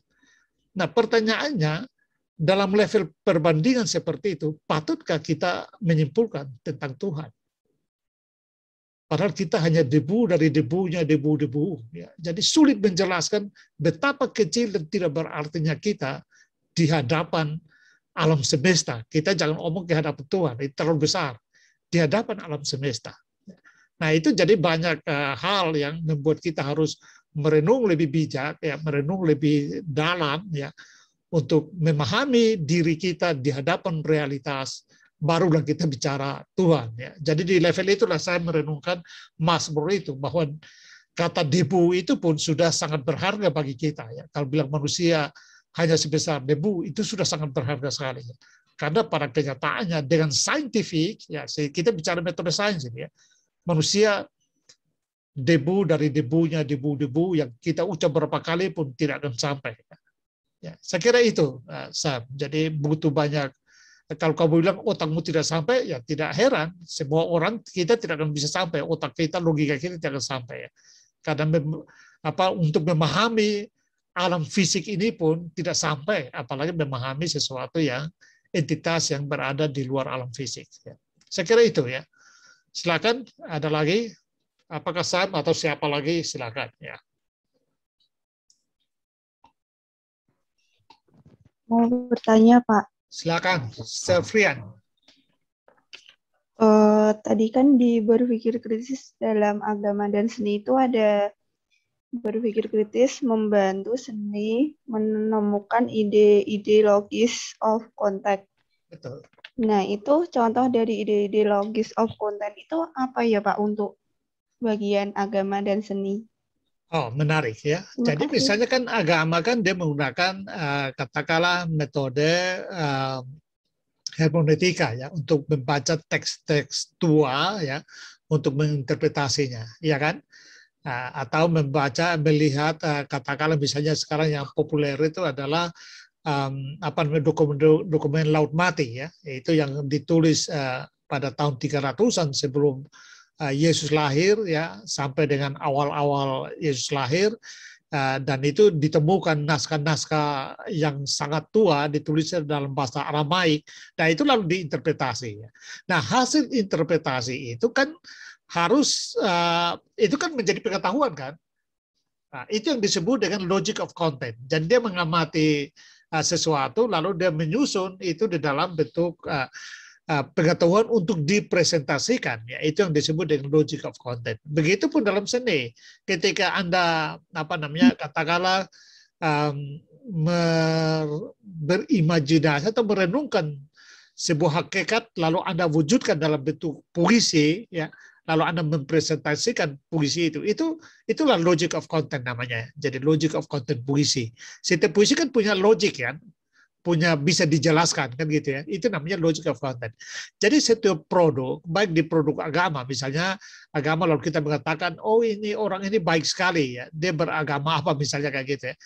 Nah, perihal baik, perilaku baik itu kan dia punya logika ya, itu yang dijadikan pengetahuan kan gitu ya. Karena itu, nah pada level tertentu baik agama maupun seni maupun filsafat dan sains menurut saya bertemu di level etika, level perilaku. Itu juga bagian dari logic of content. Ya. Jadi logic of content adalah isi pengetahuan dari perspektif itu. Ya. Isi pengetahuan dari agama. Ya. Dan muncul Anda membaca buku-buku yang berkaitan dengan agama, berkaitan dengan pengetahuan agama, berkaitan dengan hasil perenungan, pengakuan iman ya atau kesaksian itu logic of content namanya, logika konten ya. Jadi dia punya konten yang disusun secara logik lalu dipresentasikan dalam bentuk memberikan kesaksian, dalam bentuk membuat tulisan ya. Sama halnya dengan seni juga. Ketika Anda membaca tentang Borobudur kah, membaca tentang sebuah puisi dijelaskan, ya, itu namanya logic of content. Ya. Jadi setiap perspektif pengetahuan itu punya logic of content tertentu yang tidak boleh dipaksakan dengan memahami dari logic of content yang lain. Anda tidak bisa menggunakan logika konten dari sains untuk memahami logika konten dari agama, ya, itu yang saya katakan. Saya kira yang tadi Samuel bilang dia pusing karena itu, ya, dia mencoba memahami logic of content dari agama atau dari spiritualitas dengan menggunakan logic of content dari sains, ya. Itu tentu tidak ketemu, ya. Mengapa? Karena berbeda, ya, berbeda konstruksi logic of content. Nah, berpikir kritis dia bisa, ya, karena dia membantu kita untuk menata data, menstrukturkan pengalaman, pengamatan dan seterusnya itu, ya. Maka dia bisa masuk dia menjadi tools yang bisa dipakai baik untuk sains, untuk filsafat, untuk teologi atau agama dan juga untuk seni. Saya kira itu, ya. Apakah menjawab atau masih belum? Silakan. Bertanya lagi. Silakan. Siapa tadi? Saya lupa nama. Maaf.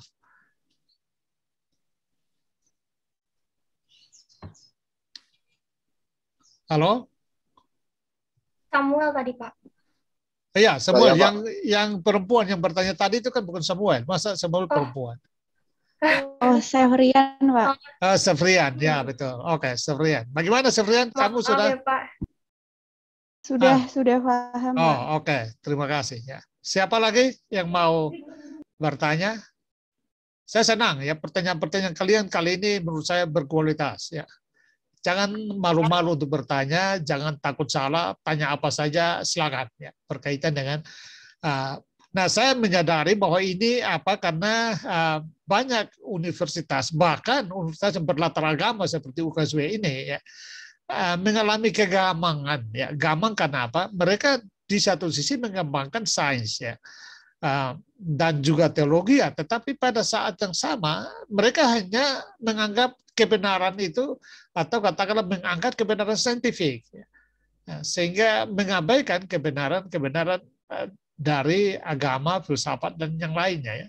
Dan itu sikap saintifik positif selalu begitu, ya, menganggap filsafat, agama dan apalagi seni, ya, itu bukanlah bentuk pengetahuan, ya. Nah, saya sudah tunjukkan bahwa kita sejak awal, UKSW sejak awal sudah mendeklar, ya, bahwa ada 4 perspektif pengetahuan, karena itu semua punya metodologinya untuk mencari menyingkap realitas, ya.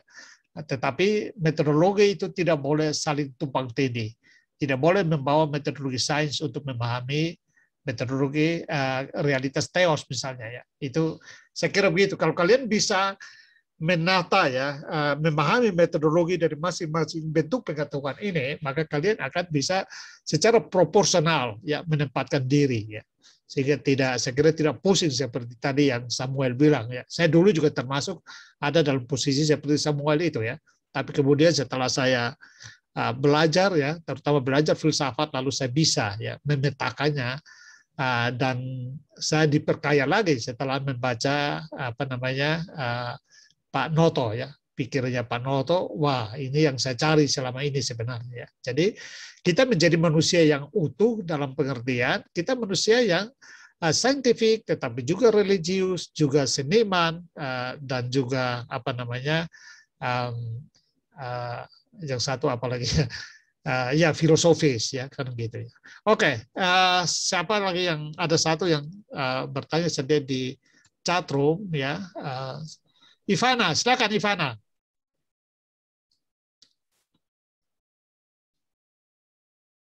Halo Ivana, silakan.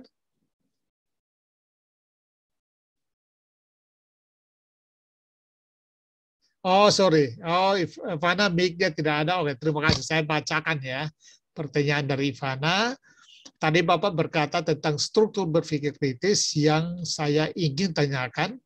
Struktur berpikir kritis itu apa, ya, dan apa hubungan antara struktur berpikir kritis dengan agama dan sains. Nah, ini sebenarnya pertanyaan Rifan itu lebih ke logic of content, konstruksi logic of content. Ya. Struktur berpikir kritis itu ya struktur berpikir logis sebenarnya.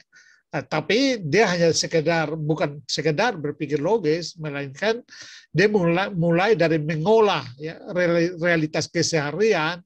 Ya, ingat piramida tadi ya, menjadi data, lalu data menjadi informasi, informasi menjadi knowledge, dan kemudian menjadi pengetahuan. Kalau kita hanya bergerak ya pada level realitas keseharian, maka kita menjadi masyarakat yang umum, tidak perlu sekolah jadinya ya. Di mana-mana kita semua ada dalam realitas keseharian.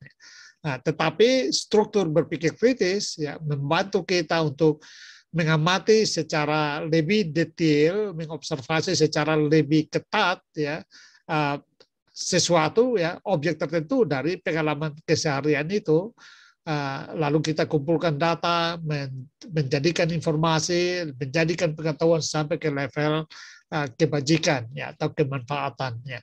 Itu dimaksud dengan struktur berpikir kritis ya. Jadi itulah sebabnya struktur berpikir kritis itu bisa masuk ke domain pengetahuan atau perspektif pengetahuan yang macam apapun juga ya. Karena sejauh itu bisa dikomunikasikan ya, baik lewat tulisan maupun lewat verbal ya dibicarakan, maka dia membutuhkan struktur berpikir kritis untuk menstrukturisasi pengetahuan itu supaya bisa dipahami oleh orang lain ya. Makanya dikenali dengan dialektika yang kita munculkan dalam bentuk critical writing dan critical speaking ya. Itu bagian dari mempresentasikan hasil strukturisasi ya, dari berpikir kritis untuk konten ya dari masing-masing perspektif pengetahuan. Itu yang dimaksud Ivana. Semoga bisa dipahami. Kalau tidak boleh ya bertanya lagi di sini, atau bisa juga nanti ditulis di forum diskusi di FLAN ya. Nanti kita saya bisa membaca dan menjawabnya lagi. Silakan. Ada lagi? Saya persilakan, boleh lewat chatroom atau boleh juga langsung bicara ya, atau boleh juga lewat sekali lagi forum diskusi di FLAN. Silakan, ada lagi? Saya Pak. Ya, silakan. Saya Pak. Sirenia, silakan. Kan tadi ada 4 perspektif, salah satunya yang sains. Ya, yang sains itu kan menggunakan metodologi positivistik. Nah, ya. itu tuh maksudnya apa dan kenapa metodologinya itu ketat? Oke, ini pertanyaannya bagus ya. Metodologi ya Serenia ya. Metodologi atau metode ya tidak sama sebenarnya. Metodologi lebih filsafat, metode itu lebih ke cara untuk membuktikan pengetahuan ya. Jadi supaya kalian paham, katakanlah begini. Pengetahuan itu kan dia punya objek ya. Objek itu kan sebenarnya objek adalah bentuk realitas yang dibahas oleh pengetahuan itu ya. Ya, misalnya ya. Boleh dikatakan misalnya objek dari biologi adalah organ-organ misalnya, organ-organ tubuh. Kalau berkaitan dengan manusia misalnya, organ-organ tubuh misalnya. Nah, objek dari sosiologi adalah interaksi sosial. Jadi itu bentuk realitas yang dipotret, yang ingin dibahas oleh sosiologi hanya fokus kepada realitas interaksi sosial ya, dari kompleksitas realitas. Realitas yang begitu kompleksnya, sosiologi hanya fokus pada katakanlah sepotong itu ya. Nah, kenapa sains positivistik? Sains positivistik itu sebenarnya positif itu lebih itu dari bahasa Prancis sebenarnya, karena yang menteorikan itu adalah pakar positivisme ya.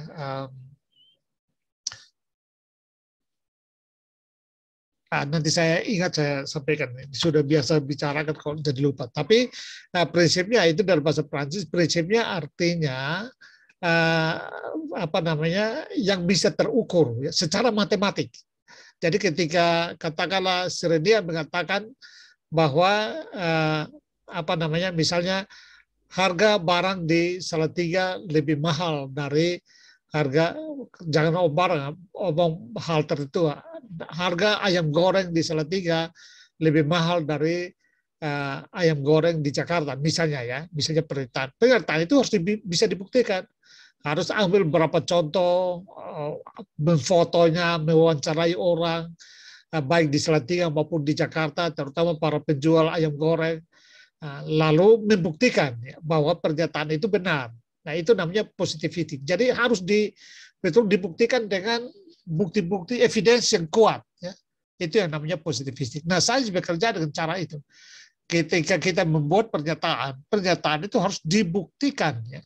Harus ada data yang mendukung pernyataan kita. Harus ada evidence yang kuat untuk mendukung pernyataan kita. Ya. Kalau tidak ada, itu tidak dianggap tidak benar. Ya. Nah, kalau misalnya kita mengatakan orang, ini sosiologi ya, orang Solo lebih ramah dari orang Batak, misalnya kayak gitu ya. Pernyataan itu sangat berisiko sebenarnya. Tapi ya oke, Anda mengatakan begitu, silakan dibuktikan ya.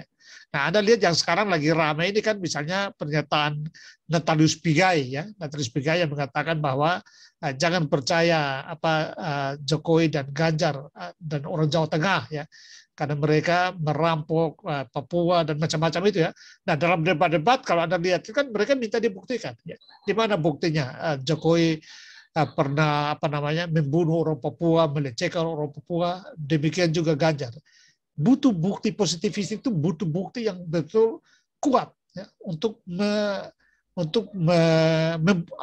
mendukung pernyataan kita.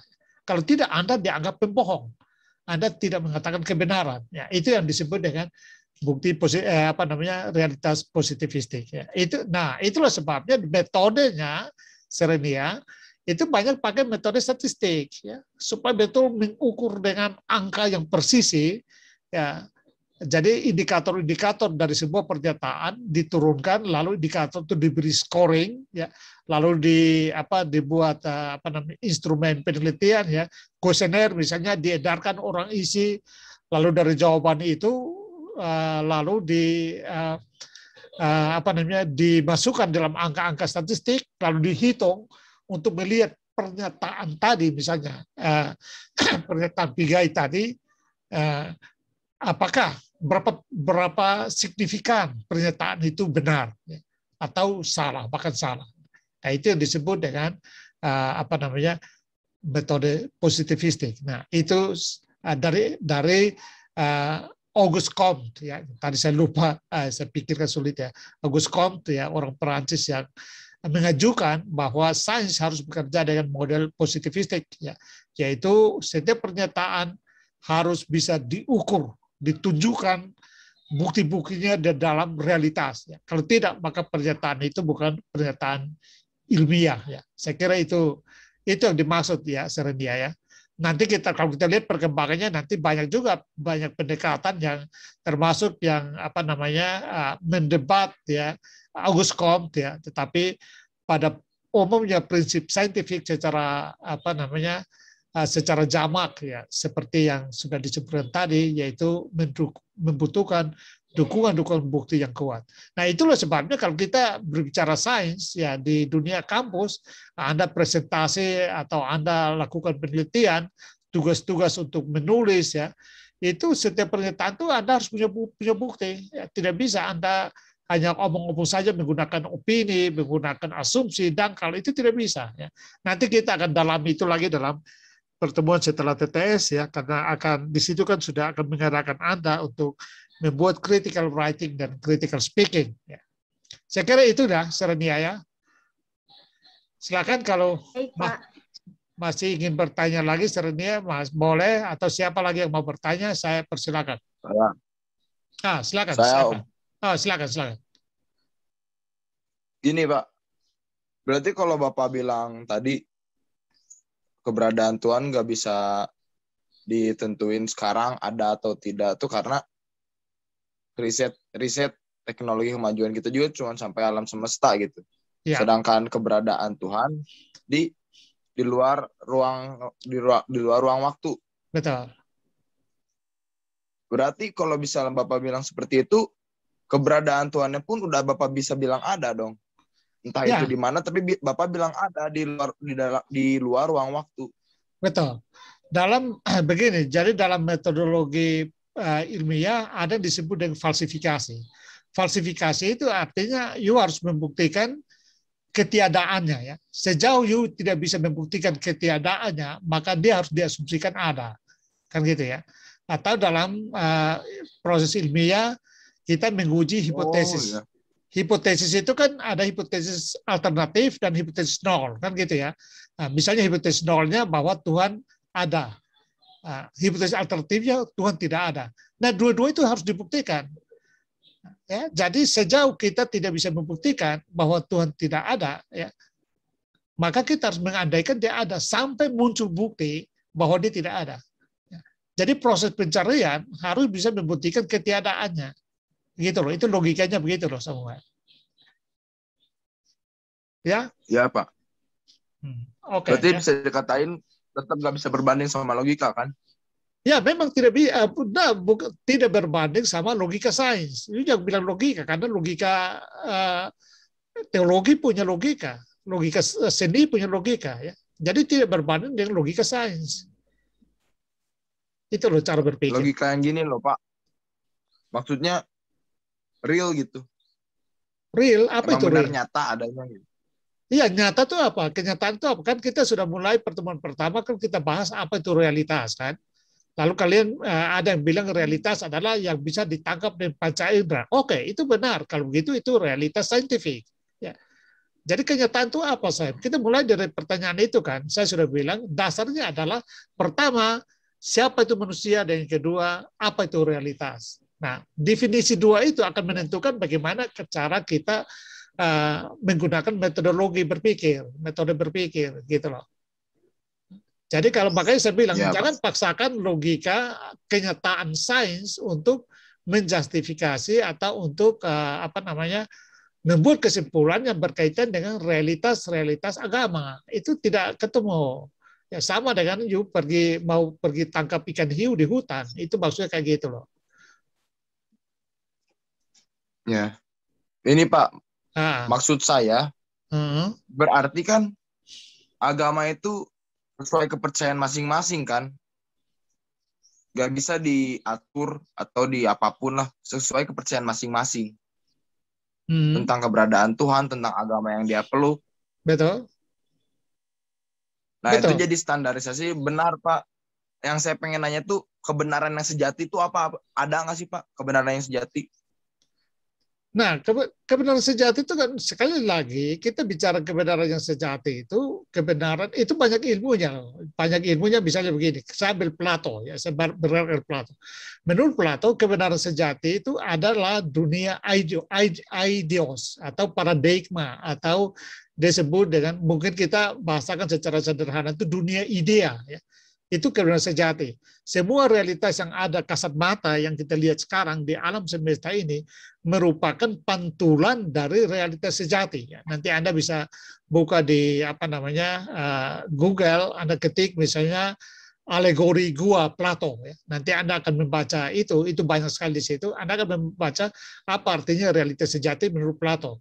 Nah, tapi nanti kayak Aristoteles, gurunya Plato, dia mengatakan, oh tidak, bukan itu realitas sejati. Realitas sejati adalah apa yang kita sehari-hari ini yang dibentuk oleh apa yang oleh Aristoteles disebut dengan forma, ya. Jadi forma dan substansi. Ya. Setiap realitas ketika Anda mengatakan ini buku, maka dia punya bentuk tertentu, itulah yang membuat Anda menyebut itu buku. Tapi di samping dia punya bentuk tertentu, dia juga punya bahan pembuatnya. Ada bahan-bahan yang menjadi substansi buku itu untuk disebut buku. Dia tidak bisa ada bahan itu tanpa bentuk. Karena itu tidak bisa ada buku. Ya.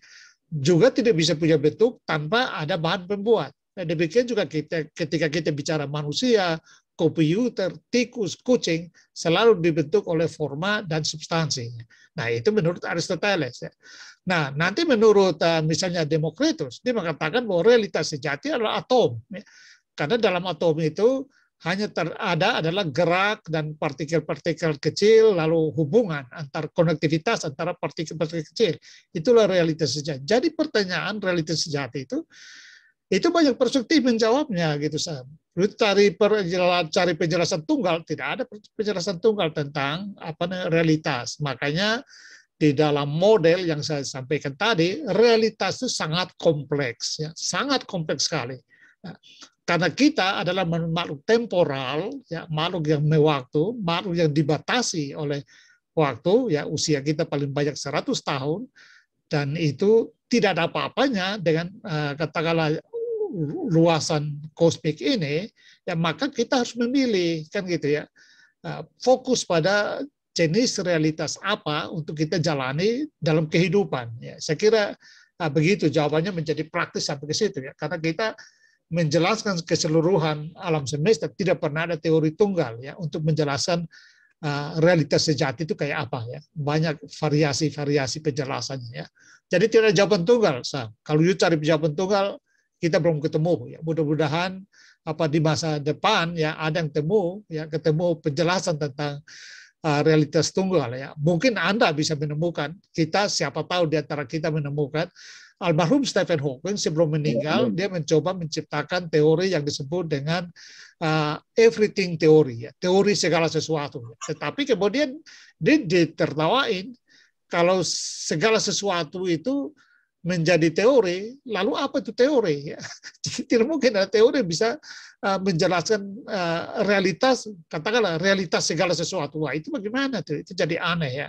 Atau menyebutnya dengan mother teori ya. Atau misalnya ada juga termasuk impian dari Stephen Hawking. Kalau kita menemukan materi primitif pembentuk Big Bang, ya, jadi materi dasar yang membentuk Big Bang, maka kita percaya kita menemukan Tuhan, katanya begitu ya. Tuhan tentu dalam pengertian saintifik ya, yang menunjuk kepada elemen dasar, unsur dasar yang menjadi pemicu atau menjadi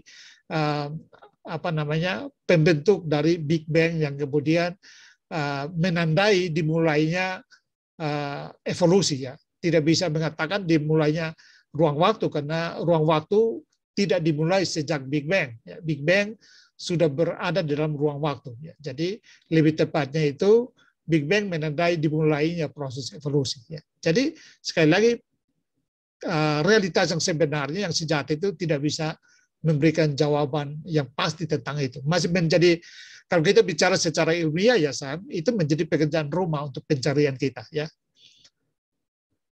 Begitu Sam. Ya. Bagaimana masih ada? Ya, Pak. Pak, ya.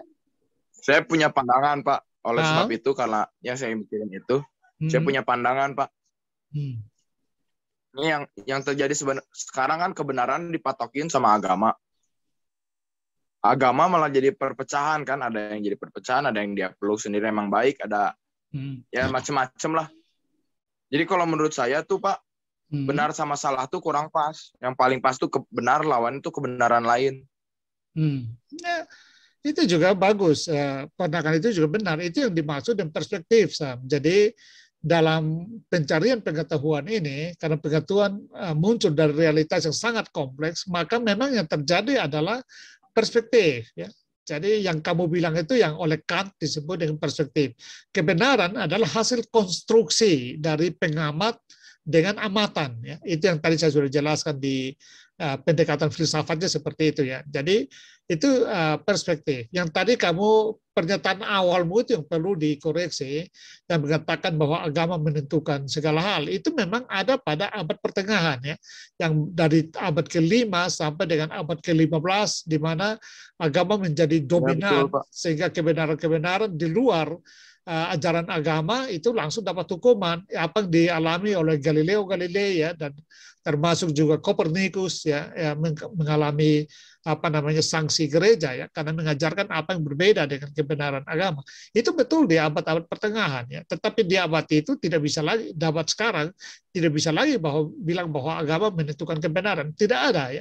Semua punya level kebenaran, dan seperti kesimpulannya yang tepat ya, bahwa semua punya perspektif kebenaran, sehingga yang ada bukan benar salah, tetapi yang ada adalah kebenaran A melawan kebenaran B ya. Nah, tapi saya ingin ingatkan, karena ini berkaitan dengan berpikir kritis. Berpikir kritis membantu kita untuk ketika kita memiliki perspektif, maka kita harus terbuka untuk mendiskusikan perspektif kita dengan perspektif yang lain, untuk menemukan perspektif yang terbaik. Ya. Jadi perspektif itu jangan didogmatisasi menjadi kebenaran yang kita pegang lalu tidak mau lagi bergerak. Ya. Perspektif harus selalu terbuka untuk didialektikan lewat katakanlah dialektika ilmiah, lewat speaking maupun writing. Lalu di situ kita berproses di dalam perspektif yang lain, sehingga dengan itu lalu membantu kita untuk selalu memperbaiki kualitas perspektif kita. Ya. Begitu Sam ya. Jadi betul yang kamu simpulkan itu sudah betul ya, bahwa kebenaran pada akhirnya hanyalah perspektif kita. Oke. Pertarungan kita, pembelajaran kita adalah mempertemukan antara perspektif kita dengan perspektif orang lain, dan di situ kita selalu mengalami perbaikan perspektif untuk mendapatkan perspektif terbaik ya. Karena apa? Perspektif kita akan menentukan bagaimana kita menjalani kehidupan. Kan gitu ya. Jadi begitulah kesimpulannya. Sains tidak pernah juga bisa membawa kita kepada kebenaran tunggal, ideal yang diharapkan. Ya. Sama halnya dengan saya kira teologi ya, seni, filsafat tidak bisa membawa kita kepada kebenaran tunggal. Kebenaran itu banyak wajah. Ya. Tetapi yang paling penting di situ adalah metodologinya, kan gitu ya. Jadi tidak lalu begitu lalu kita mengabaikan, oh kalau begitu relatif dong, kita terjebak masuk dalam relativisme ya, relativisme dari Nietzsche misalnya ya. Saya kira itu juga salah ya. Karena itu mengandaikan tiadanya metodologi. Metodologi adalah alat bantu bagi kita untuk melakukan assessment terhadap bentuk realitas supaya kita mendapatkan pengetahuan atau katakanlah perspektif. Ya, begitu ya Sam ya. Oke, silakan. Siapa lagi? Ya, Pak. Nanti kamu mau diskusi bisa diskusi. Kamu bisa apa namanya bagus ini untuk dilibatkan di dalam komunitas ateisme saya ya, komunitas yang bukan kami ateis, kami mendiskusikan tentang ateis dan bagaimana menghadapi ateisme. Itu ada komunitas kami. Silakan. Makasih, Pak. Ya, silakan. Ada lagi? Siapa lagi? Saya senang kalian diskusi kali ini bagus. Menurut saya kalian sudah berpikir baik ya, karena pikiran-pikiran kalian sudah berat-berat ya menurut saya. Saya senang begitu ya. Saya ingin kalian bertanya itu memang harus liar ya. Seperti pertanyaan Sam ini menurut saya bagus. Pertanyaan bagus karena harus liar, keluar dari kotak, bahkan nakal ya dalam tanda kutip. Itu makin nakal, makin liar, saya makin suka ya. Karena apa? Karena dengan cara itu lalu pikiran kita harus dipicu ya. Semakin dipicu dengan pertanyaan-pertanyaan liar dan nakal, itu kita akan berpikir makin maksimal. Dan saya katakan, kalau saya tidak bisa menjawab, saya belum punya jawaban, saya akan jujur mengatakan bahwa maaf saya belum bisa menjawab, ya saya akan mencari ya tahu supaya sampai saya bisa menjawab baru saya akan jawab ya.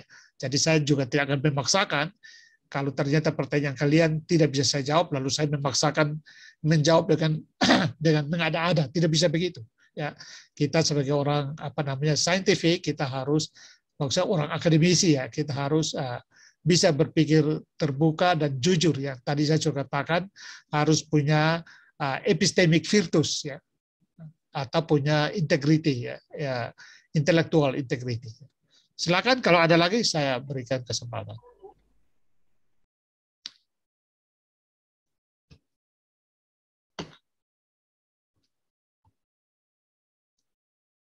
Masih ada?